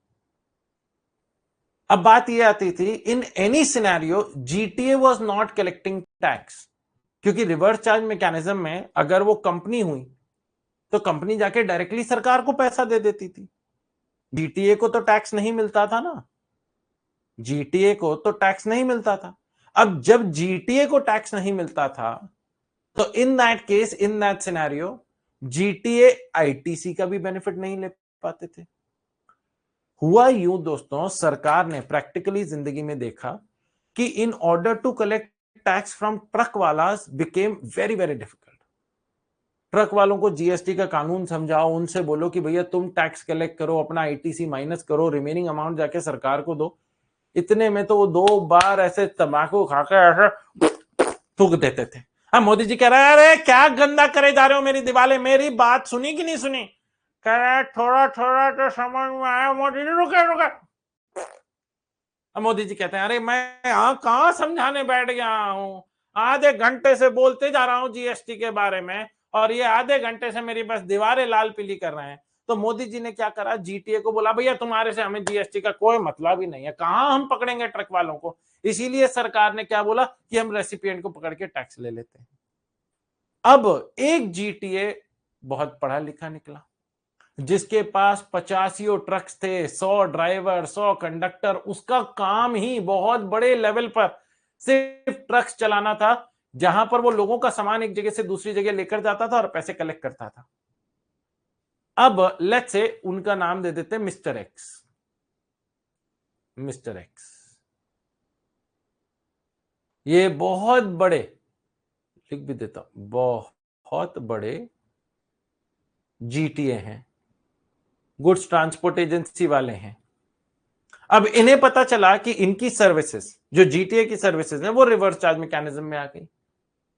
अब ये मोदी जी से बहुत नाराज, ये मोदी जी के पास पहुंचे तो गार्ड्स ने बताया मोदी जी वो एक ना ट्रक वाले आए। मोदी जी कहते ना ना ना ना भाई मेरे को मतलब ही नहीं, उनको बाहर निकाल दो, वो नहीं तो इधर थूका थाकी करेंगे। गार्ड्स बोलते हैं अरे मोदी जी क्या बताएं, बहुत प्रोफेशनल जैसे लग रहे हैं, सूट बूट पहन कर आए, और क्या बताएं मोदी जी आपसे बेहतर लग रहे हैं, आपको इंफीरियोरिटी कॉम्प्लेक्स ना हो जाए इनसे, वो इतने स्मार्ट बनकर आए। कह रहे पक्का ना ट्रक वाले ही हैं? कह रहे हाँ ट्रक वाले ही हैं। मोदी जी ने बुलाया, मोदी जी कहते हैं मिस्टर एक्स कहते हैं why are you looking so shocked mister prime minister? कह रहे बाप रे मैं सपने में तो नहीं हूं, क्या हो रहा है? अभी 4 दिन पहले ट्रक वाले गए थे, वो पूरी लाल पीली करके चले गए हैं, उनका पेंट का खर्चा भी मुझे उठाना पड़ रहा है, और ये आप दूसरे ट्रक वाले इतना सॉफ्ट स्पोकन इंग्लिश में बोल रहे हैं। आदि मुझे इंग्लिश नहीं समझ में आ रही, लेकिन लग रहा है कि आप बढ़िया आदमी हैं। चलो बढ़िया आदमी तो वो भी थे, लेकिन हाँ भाई तंबाकू ज्यादा खाते थे। और आप करिए आ कह रहे please don't embarrass me, I don't eat tobacco. कह रहे अच्छा, मोदी जी कहते हैं अच्छा बैठिए चाय वाय पियेंगे? कहते हैं हाँ जी चाय ले लेते हैं। अब चाय पे चर्चा हो रही, मिस्टर एक्स अपनी नाराजगी जताते हैं मोदी जी जो हम जीटीए वाले हैं, हम इनपुट टैक्स क्रेडिट कैसे क्लेम करें? मोदी जी ने कहा you can not collect input tax credit because in order to collect ITC there is one pre condition. एक ही कंडीशन आती है और वो कंडीशन ये है that you will have to collect tax in order to claim the benefit of ITC. आपको ITC claim करना है तो आपको टैक्स कलेक्ट करना है, तो आप हमें मना क्यों कर रहे हैं टैक्स कलेक्ट करने से? अरे मना क्यों कर रहे हैं? अरे 4 दिन पहले जिनको मैं टैक्स कलेक्ट करने की बात कर रहा था वो मेरी बात सुन नहीं रहे थे, इसीलिए उन लोगों के चक्कर में तो हमने रिवर्स चार्ज मैकेनिज्म बनाया जहां हमने रेसिपिएंट के ऊपर रिस्पॉन्सिबिलिटी डाल दी, भैया तुम लोग ही जाके हमारे को जमा करा देना पैसे, क्योंकि जीटीए ट्रक वालों से टैक्स निकलवा पाना बड़ा मुश्किल हो रहा था हमारे लिए, वो समझने को राजी नहीं थे। हमने जीएसटी ऑफिसर्स को भेजा कि भैया टैक्स लेकर आओ, कहते हैं आपको टैक्स चाहिए, ट्रक वाले कहते हैं आपको टैक्स चाहिए, जीएसटी ऑफिसर कहता है हाँ जी टैक्स चाहिए, कह रहे आइए ट्रक के सामने आइए अभी देते हैं, ऐसे डरा डरा के धमका धमका के भगा भगा के उन्हें वापस भेजा है। क्या करें, हमारे जीएसटी ऑफिसर हत्थे चढ़ जाते। मोदी जी ये मिस्टर एक्स कहते हैं अरे मोदी जी कुछ लोगों के चक्कर में आपने सबकी बेड़ा वो कर दी, तो मोदी जी कहते हैं क्या मतलब? कहते हैं मोदी जी मैं खुद एक प्रोफेशनल हूं और मेरे अंडर 50 ट्रक्स चलते हैं, 100 ड्राइवर्स हैं, 100 कंडक्टर्स हैं, बहुत बड़ा मेरी ऑर्गेनाइजेशन है। अरे मैंने 4 चार्टर्ड अकाउंटेंट हायर कर रखे हैं जो मेरा पूरे बिजनेस ट्रांजैक्शन देखते हैं। अरे आप हमारे को जीएसटी क्यों नहीं देना चाहते? आप हमारे को आईटीसी का बेनिफिट क्यों नहीं लेना देना चाहते? अब मोदी जी कहते हैं यार समझ में नहीं आता, एक तरफ ट्रक वाले, छोटे ट्रक वाले कहते हैं भैया हमें जीएसटी से मतलब नहीं है, एक तरफ बड़े ट्रक वाले कहते हैं हमें आईटीसी चाहिए और आईटीसी का बेनिफिट मैं तभी दे सकता हूं जब आप आगे से टैक्स कलेक्ट करो। तो मिस्टर एक्स ने कहा आप हमें ऑप्शन दे दीजिए ना, जो छोटे ट्रक वाले हैं, जो मेरे छोटे भाई बंधु हैं जिन्हें जीएसटी से कोई मतलब नहीं है, वो रिवर्स चार्ज मैकेनिज्म में रहे, लेकिन मेरे जैसे इंसान जो टैक्स एक्चुअली कलेक्ट करना चाहता है, मैं वो जो 7 स्पेसिफाइड रेसिपिएंट हैं, चाहे वो फैक्ट्री वाला हो, चाहे वो बॉडी कॉर्पोरेट हो, चाहे वो कोऑपरेटिव सोसाइटी हो, चाहे वो सीटीपी हो, चाहे वो रजिस्टर्ड पर्सन हो, मैं सबसे टैक्स कलेक्ट कर लूंगा। अरे मेरे को पता है मेरे अंडर तो 4 चार्टर्ड अकाउंटेंट काम कर रहे हैं, वो सब संभाल लेंगे। तो मोदी जी ने जो फ्रेट वाला, मतलब जो जीटीए वाला, who wants to claim the benefit of ITC, जो आईटीसी क्लेम करना चाहते हैं, उन्हें ऑप्शन दे दिया। कहते हैं आप अगर रिवर्स चार्ज मैकेनिज्म में नहीं आना चाहते, if you do not wish to fall under the reverse charge mechanism, you have the option to go under the forward charge mechanism। यहां बड़े को ऑप्शन दे दिया to opt for forward charge mechanism. हर एक पॉइंट जो reverse charge mechanism की list में आता है, हर एक को ऑप्शन नहीं दिया गया, पहले वाली एंट्री में यहां पर ऑप्शन दिया गया, option to offer forward charge mechanism. आप फॉरवर्ड चार्ज मैकेनिज्म ऑप्ट कर सकते हैं and collect GST from 7 specified recipients and claim ITC। आप इनपुट टैक्स क्रेडिट क्लेम कर सकते हैं, आप आईटीसी क्लेम कर सकते हैं। समझ में आया गाइस? Interesting point. अब देखिएगा गाइस, अब देखिएगा सर, मतलब अब लास्ट में कंक्लूड करें तो सबसे पहली चीज जो हमें यहां पर समझ में आ रही है कि GTA services when provided to any person other than 7 specified recipients, उन पर जीएसटी नहीं लगेगा। 100% सही बात, 100% सही बात। GTA services when provided to any person other than 7 specified recipients, other than 7 specified recipients, उन पर कोई जीएसटी नहीं, नो जीएसटी ऑन देम। अब when the services are provided, चाहे वो फॉरवर्ड चार्ज और रिवर्स चार्ज हो, उससे फर्क ही नहीं पड़ता, the services have to be provided to 7 specified recipients to make it taxable।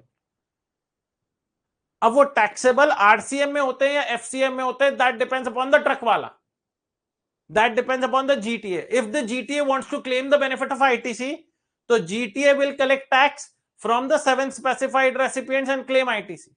If the GTA wants कि भैया हमें जीएसटी के कोई कंप्लायंसेस में नहीं आना, we do not want to follow any compliances, then in that scenario, then in that case, the GTA will raise his hand, कहेंगे recipient के ऊपर छोड़ो, then in that scenario the 7 specified recipients will deposit tax to the government under the reverse charge mechanism।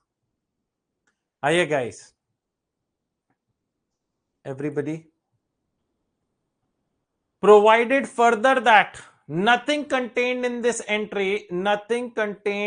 entry shall apply where the supplier has taken registration under the CGST Act 2017 and exercised the option to pay services of GTA in relation to transport of goods supplied by him under forward charge. क्या बोला है कि आपको reverse charge mechanism लगाने की जरूरत नहीं है, प्रोवाइडेड जो सप्लायर है, जो जीटीए है, उसने जीएसटी में रजिस्ट्रेशन लिया और उसने कहा भैया मैं फॉरवर्ड चार्ज मैकेनिज्म फॉलो करना चाहता हूं, and the supplier has issued a tax invoice, GTA ने टैक्स इनवॉइस रेज करा है टू द रेसिपिएंट. ये रेसिपिएंट कौन से होने चाहिए? 7 स्पेसिफाइड रेसिपिएंट्स में से कोई होना चाहिए, बिकॉज अगर वो recipient other than 7 specified recipient हुआ तो वो एग्जेम्प्ट हो जाएगा, जो आपको इस टेबल में भी मिलेगा. इधर देखिएगा गाइस, आपको ये टेबल ही बनानी है गाइस. मैं आपको अभी जो होमवर्क में दूंगा ना वो टेबल बनाने दूंगा. कहते हैं the supplier has issued a tax invoice to the recipient charging central tax at applicable rate and made a declaration as prescribed in annexure 3 on such invoice issued by him. और annexure 3 में clear cut mention है कि मैं GTA हूं और मैं GST forward charge mechanism में charge करना चाहता हूं. Alright guys, okay. सर हमें कैसे पता चलेगा क्वेश्चन में रिवर्स चार्ज मैकेनिज्म है या फॉरवर्ड चार्ज मैकेनिज्म है?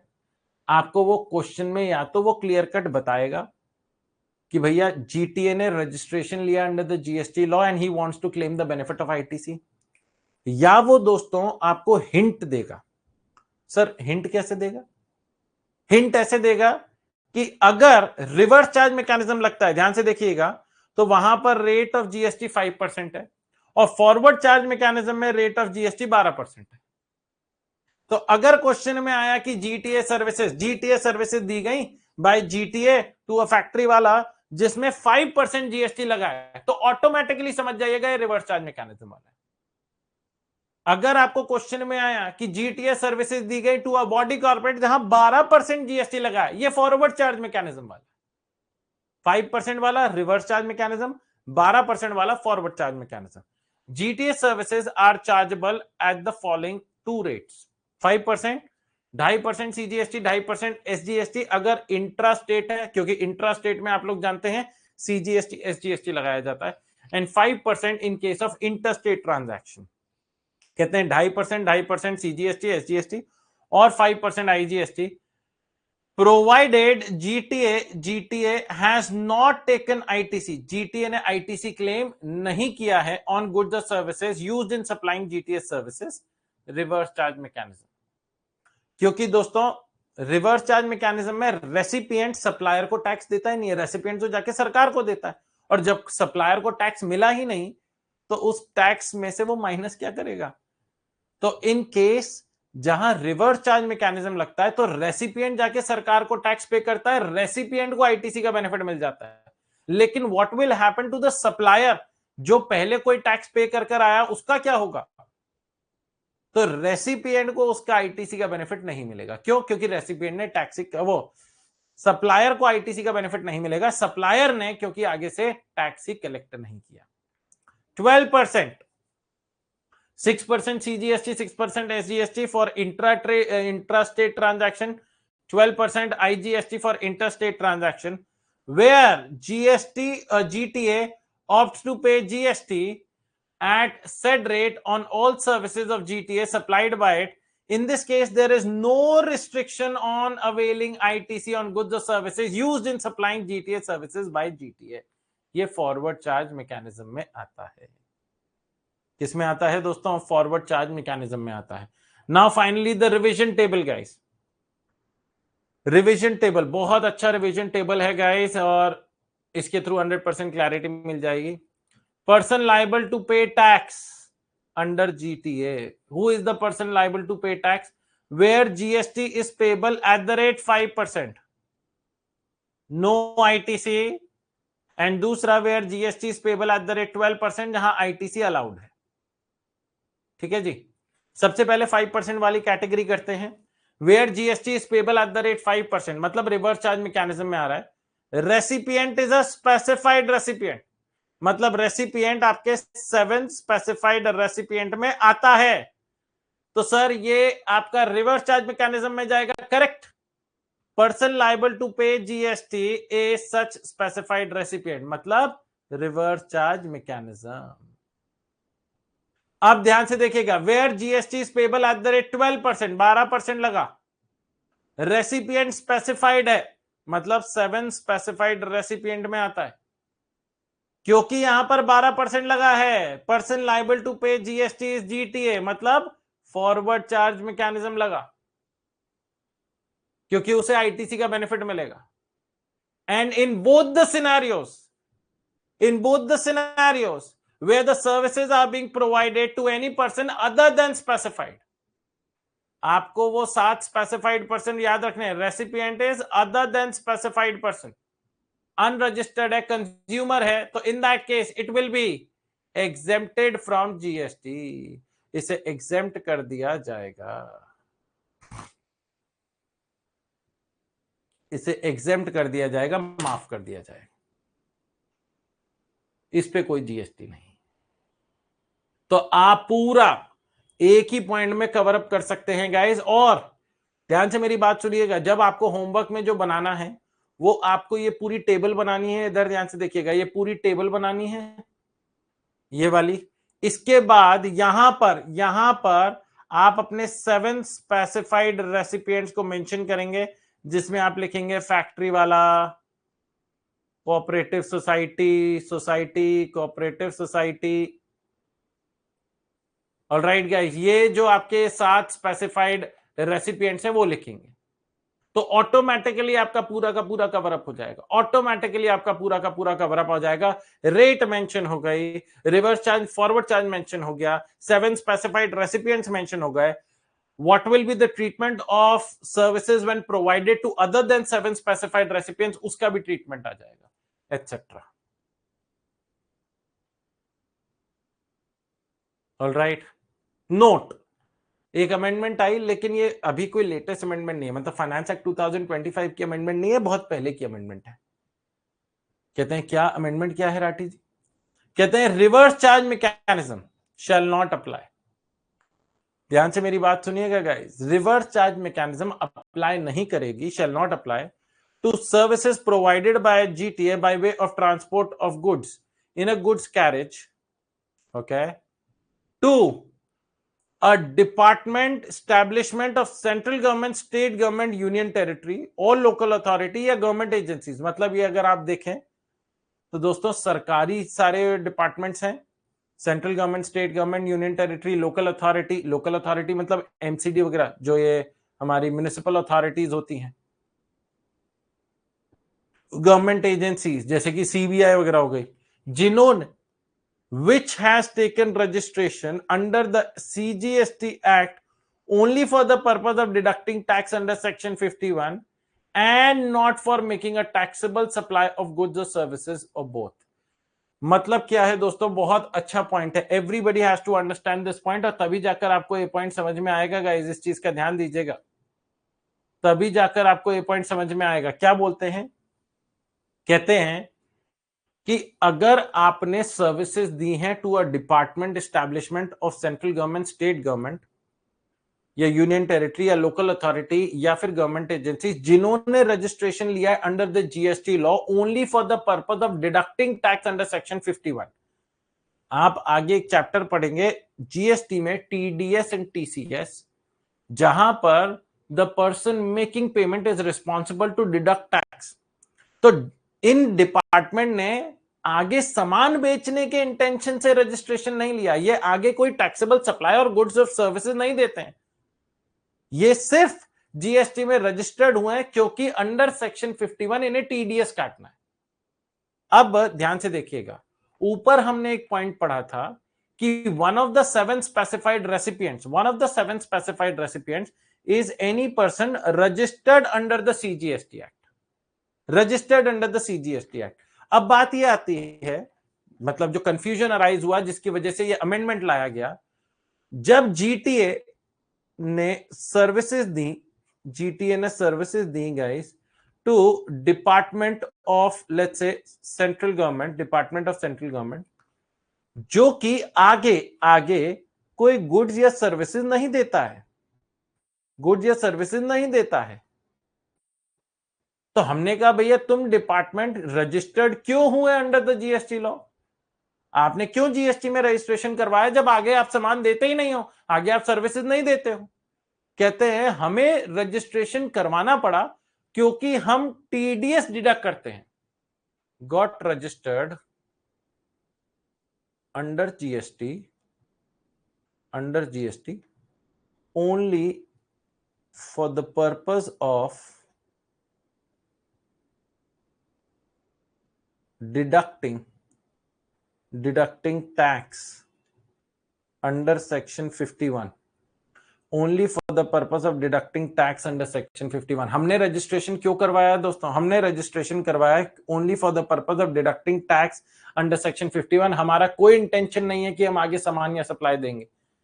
अब बात ये आई कि कहते हैं भाई साहब, जीटीए वाले ने कहा भाई साहब आपने किसी भी वजह से रजिस्ट्रेशन करवाया हो, आप रजिस्टर्ड पर्सन की कैटेगरी में तो आ गए ना, आप रजिस्टर्ड पर्सन की कैटेगरी में आ गए, और क्योंकि आप रजिस्टर्ड पर्सन की कैटेगरी में आ गए आप 7 स्पेसिफाइड रेसिपिएंट्स में आ गए, और क्योंकि आप 7 स्पेसिफाइड रेसिपिएंट्स में आ गए अब रिवर्स चार्ज मैकेनिज्म लगेगा।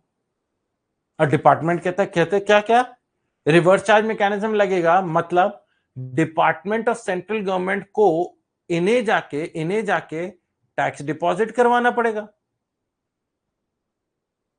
डिपार्टमेंट ऑफ सेंट्रल गवर्नमेंट को जाके टैक्स डिपॉजिट करवाना पड़ेगा। सही बात है कि नहीं? अब ये डिपार्टमेंट ऑफ सेंट्रल गवर्नमेंट भागी भागी फाइनेंस मिनिस्ट्री के पास पहुंची, जीएसटी काउंसिल के पास पहुंची और कहती है अरे ये कैसा कानून बना दिया यार आपने, हम जबरदस्ती हम आगे कोई सामान या सर्विसेज तो दे नहीं रहे हैं, और क्योंकि हम आगे कोई सामान सर्विसेज नहीं दे रहे हैं हम कोई भी टैक्स कलेक्ट नहीं करते। हमारा जीएसटी में सिर्फ इस वजह से रजिस्ट्रेशन करवाया गया था क्योंकि हमें टीडीएस डिडक्ट करना है, और यहां अब हमारे ऊपर एडिशनल बर्डन आ रहा है ऑफ डिपॉजिटिंग टैक्स डिपॉजिट करवाना है under reverse charge mechanism. Finance department ने इस बात को देखा, जीएसटी काउंसिल ने फिर अमेंडमेंट लाई। जीएसटी काउंसिल ने कहा कि अगर कोई सर्विसेज दी जा रही है, जीटीए की सर्विसेज दी जा रही हैं to department of central government, state government, union territory या फिर लोकल अथॉरिटी को या फिर गवर्नमेंट एजेंसीज को, जिन्होंने जीएसटी में रजिस्ट्रेशन लिया है only for the purpose of deducting tax and they do not intend to supply any goods और सर्विसेज, कोई गुड्स या सर्विसेज नहीं देना चाहते हैं, उनके ऊपर रिवर्स चार्ज मैकेनिज्म हटा दिया गया। उनके ऊपर क्या किया गया? रिवर्स चार्ज मैकेनिज्म हटा दिया गया। अब दिमाग में क्या आता है? राठी जी चलो माना रिवर्स चार्ज मैकेनिज्म हटा दिया क्योंकि जीटीए वाला आईटीसी नहीं लेना चाहता था, लेकिन व्हाट इफ क्या फॉरवर्ड चार्ज मैकेनिज्म लगेगा? आप लोग सीखेंगे चैप्टर नंबर 5 में आगे, फॉरवर्ड चार्ज मैकेनिज्म से भी इसे एग्जेम्प्ट कर दिया गया। मतलब अब फाइनली कंक्लूड करूं, जो ये अमेंडमेंट वाला पॉइंट है इसे फाइनली कंक्लूड करूं तो ये निकल कर आता है कि जीटीए की services when provided to a department, establishment of central government, state government, local union territory या फिर लोकल अथॉरिटी, गवर्नमेंट एजेंसीज को दी गई जिन्होंने जीएसटी में रजिस्ट्रेशन लिया only for the purpose of deducting tax under section 51, ना उनके ऊपर आरसीएम है ना फॉरवर्ड चार्ज मैकेनिज्म है, वो भी एग्जेम्प्ट कैटेगरी में आ जाएंगे। ये आप आगे सीखेंगे, ये आप कहां सीखेंगे दोस्तों? चैप्टर नंबर 5 में सीखेंगे। ऑलराइट गाइस, तो यहां पर ये अच्छा जो आप लोग अब ध्यान से देखिएगा, 7 स्पेसिफाइड रेसिपिएंट्स वाले पॉइंट तक लिखना है ना, राइटिंग डाउन जो होमवर्क में दे रहा हूं मैं आपको, ये तो लिखना ही है आपको। उसके अलावा गाइस, उसके अलावा आपको ये वाला अमेंडमेंट वाला नोट भी डालना है। अमेंडमेंट लिखे नहीं लिखे डायरेक्टली लिख दीजिएगा, reverse charge mechanism shall not apply to services provided by a GTA by way of transport of goods in a goods carriage to department establishment of, ये पूरा पॉइंट लिखना है, ये फुल पॉइंट लिखना है गाइस, ये पूरा पॉइंट नीचे तक जाएगा, ये पूरा पॉइंट लिखना है आपको, ये पूरा पॉइंट लिखना है, इस चीज का ध्यान दीजिएगा। जिन्होंने रजिस्ट्रेशन लिया है अंडर द, इससे जुड़ा हुआ भी क्वेश्चन बन सकता है गाइस, पूरा का पूरा पॉइंट लिखना है।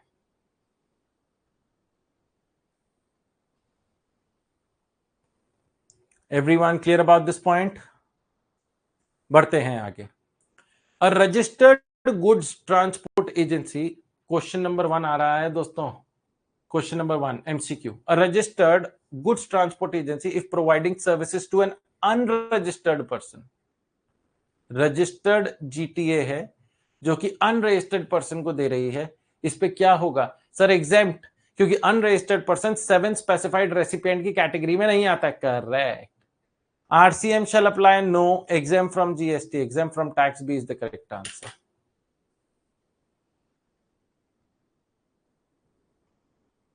All right, guys.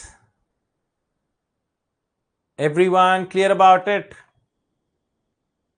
मजा आया guys? In order to understand the concept of what reverse charge mechanism is, actually आज मैंने एक ही पॉइंट करवाया रिवर्स चार्ज मैकेनिज्म का, but I could help you out with forming the base roots, क्योंकि आपका बेस क्लियर हो गया है तो अब आप लोगों को कोई दिक्कत नहीं होगी in order to take care of the remaining points जो हम अगले सेशन में करेंगे। टोटल दोस्तों I think there are 17-18 points दोस्तों, तो वो पॉइंट्स करने में आपको बहुत मजा आएगा। देखना कितने पॉइंट्स हैं, 15, 16, 17 पॉइंट्स हैं, 17 पॉइंट्स हैं। हम कोशिश करेंगे कि जितने ज्यादा से ज्यादा, मेरे को कोई, आपको पता है मैं हबड़ तबड़ में नहीं पढ़ाता, जितने ज्यादा से ज्यादा पॉइंट्स होंगे that is what we will try to cover it up in tomorrow session, otherwise day after tomorrow it's okay. जितना इजीली हो बेस्ट तरीके से हो, क्योंकि this is the most important part. Once we are done with RCM, reverse charge mechanism खत्म होगा, हाथ ही निकल जाएगा इस चैप्टर का, से पूछ रह जाएगी, क्योंकि कॉम्पोजिशन स्कीम में 2 सेशन लगते हैं। बहुत अच्छा प्रोविजन है, वो भी इंपॉर्टेंट है, लेकिन ये this is the longest provision of the chapter. चलो जी गाइज, आज का रिवाइज करते हैं फटाफट। आज हम लोगों ने देखा दोस्तों हमारा जीएसटी लॉ कहां तक एप्लीकेबल होता है। It applies to the whole of India, CGST and IGST applies to the whole of India including JNK. State GST laws applies to all the states with state legislature which include union territories of Delhi, Puducherry and JNK, क्योंकि Delhi, Puducherry and JNK की खुद की विधानसभा है। UT GST Act applies to all the union territories without state legislature, जिसमें Andaman and Nicobar islands, Lakshadweep, Dadra and Nagar Haveli and Daman and Diu, Ladakh and Chandigarh आते हैं। And India extends up to 200 nautical miles from the Indian coast line.